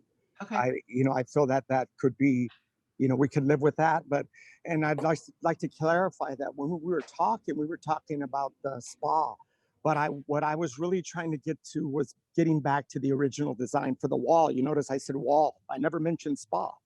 So in other words, if they could somehow work out a spa somewhere, that wasn't what we were dealing with. We were dealing with the wall, the retaining wall. So that's why we want to put the condition there. But I just want to clarify that I wanted to deal with that. So that's it. So the motion, and that was the only major condition we had, as well as the fact that the EVs were going in anyway, the infrastructure. So we were good to go if they make that change. Thank you. So Joe, I did not hear a second to your amendment. And are you comfortable with the suggestions by Bill Roshan about if the umbrellas ever become necessary, that they would be taken down when not in use, that sort of thing? Well, I think I respectfully disagree, but I understand we're here, a voting body and a majority dictates. Okay, so we have our original motion. We have a second. We've had a little discussion about the trees, and I think we're going to leave that to the landscape designers. And I do know we have talked quite frequently about tree banks and the need for a place, and I do think we will be addressing that as time goes along with this commission and various projects. So shall we call the question on this motion? Cindy. And just to confirm, there is only one condition, and that's that the retaining wall go back to the original design from March, as shown on building plans, subject to review and approval of the community development director, or satisfaction of the community development director. Yes. Okay. Commissioner Rodriguez. Yes. Commissioner Roshan. Yes. Commissioner Ingraffia. Yes. Commissioner Ford. Yes. Chairperson Stewart. Yes. Motion passes 5-0. Thank you. Okay.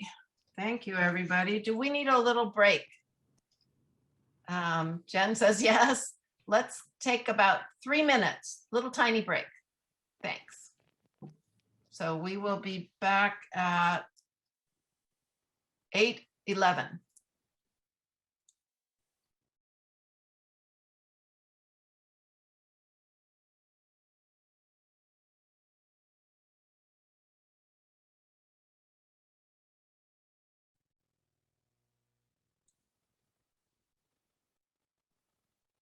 Okay, my clock says 8:11 on my computer, and we'll trust it because, those things run off of satellites or something. So I think we got everybody back.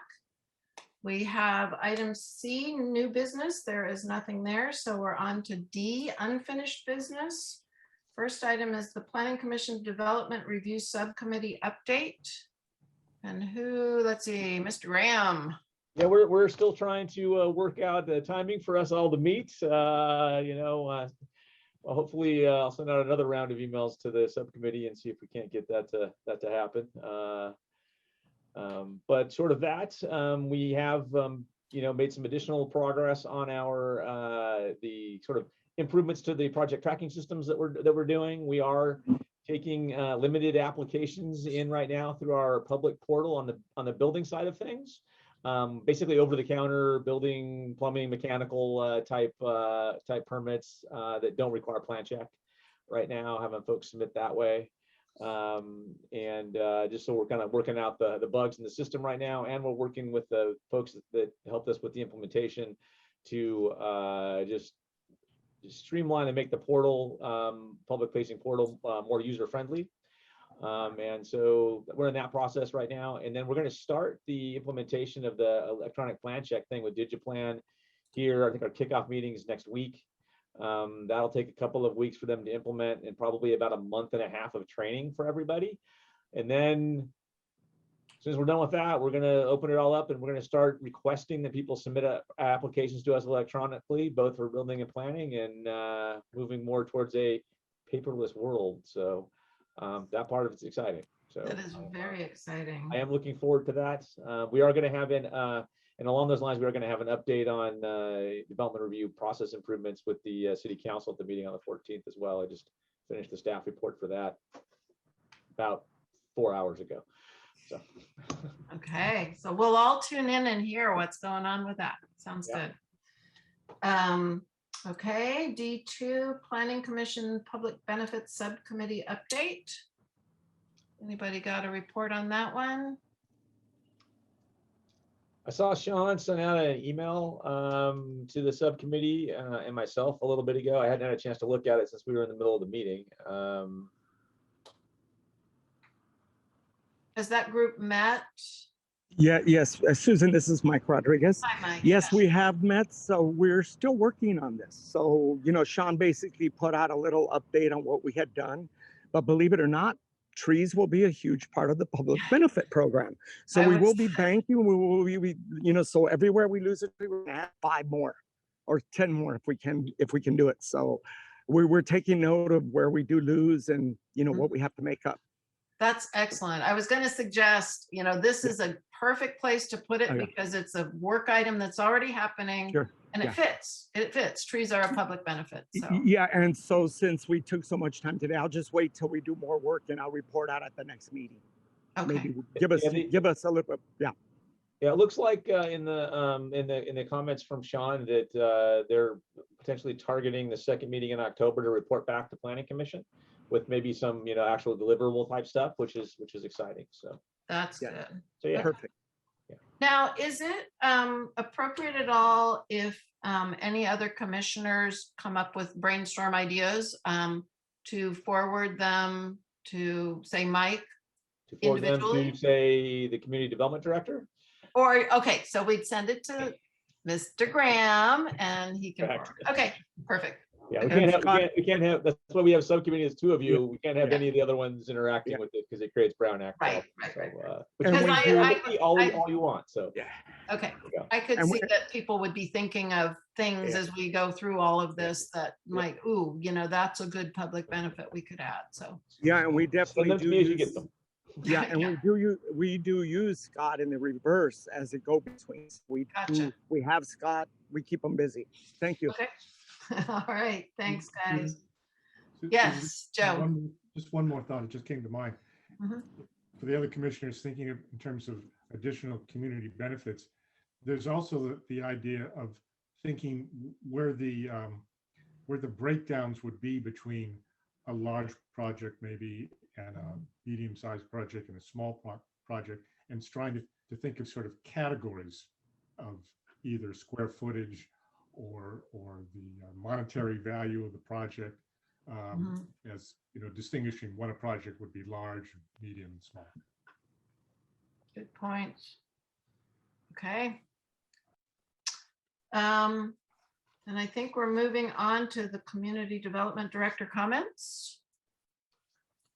Then we have Planning Commissioner comments. Sorry, that was at the bottom of the page. Any Planning Commissioner comments or future agenda items proposed? Everybody's tired. Well, we talked about one at the meeting, right? Maybe working on a little bit of EV charging station discussions when and how we require, maybe at least having at least an initial item where I give you what the requirements actually are, maybe out of the building code right now, that type of thing. Scott, as part of the requirements, if you do a little research on that, if you could include the cost. I think that's significant when we're looking at, again, larger or smaller projects and what other benefits they may be offering to the community and what burden we may be putting on developers at a time when there are already many, many burdens on development right now. So it would be great to have just a ballpark cost estimate. Hopefully we'll go down in the future as the technology gets better, but. Okay, sounds good. Thanks. Yeah. And Bill? And Sue, Yeah, real quick, I'd be happy to work with Scott on kind of developing that resolution. And, through the discussion tonight and previous discussions on the commission, and see if we can get a starting point. Scott, would that be helpful? That'd be great. Commissioner Roshan, I appreciate that. Thank you. Yeah, thank you. Perfect. And Mike, you had something.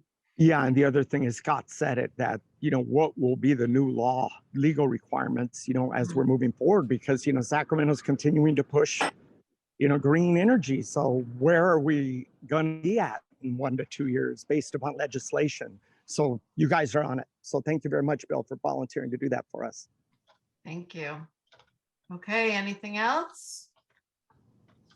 All right, moving on now, Scott, Community Development Director comments. I don't think I have anything to add. Really, I think Chairperson Stewart, you covered the community meeting tomorrow on the stacks. It's the links on the city's website. So definitely, if you're into getting some information related to the stacks and the status of them and kind of shape they're in and that type of thing, please tune in tomorrow. Again, the information's on the front page of our website for that Zoom meeting. And then what was the other one? The goal setting one was also what I was going to put out there. Mr. Stewart also put that out there earlier. That's going to take place on the 29th. Certainly invite everybody that's out there to that meeting as well. So that's about all I have right now. Do you, at this point on your calendar, have any idea? And I actually noticed in the tracking sheet what might be coming up on the next agenda. Looks like, let's see, project on Elena, maybe? If you give me 1 second. Okay. I will, let's see here. There it is. See what we have teed up.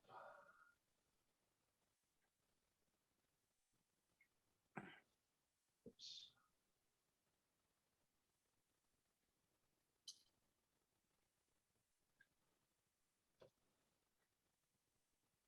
Okay, our next meeting is the 21st. 21st, yeah. And I actually don't, 7:15 Embarcadero is on there. That's a Cindy project. Oh, and you're going to get you've been asking for this for a little bit. You're going to be getting the presentation on the parking study from our esteemed city manager. Okay. So reminds me that I'm going to need to hound him for a staff report. Okay. I read it and I thought it was great. Yeah, I've heard it actually presented a few times. Yes, Bill. Sorry to interrupt. A quick question for Scott. I've got a conflict tomorrow night on the smokestack thing. Yeah. Is that going to be on the website? Is there any way to see it later? Absolutely. It will be taped, and we'll have a link to it on the city's website. We're going to be developing a page that has information related to that specifically, because we're going to continue to do some outreach on that. So yes. Yeah, thank you. Sure, no problem. That's good. Okay, anything else? And I think we are ready to adjourn. Our next regularly scheduled meeting is September 21st at 6 o'clock. I am guessing we're going to be Zooming for a while. Don't forget to vote. Get your vaccinations, wear your masks. They are required now in our county. Hope everybody got that message. Interesting as a business owner to keep reinforcing that one, but it's all good. We're going to get through it. Thanks, everybody, and have a good night. You too. Bye. Bye.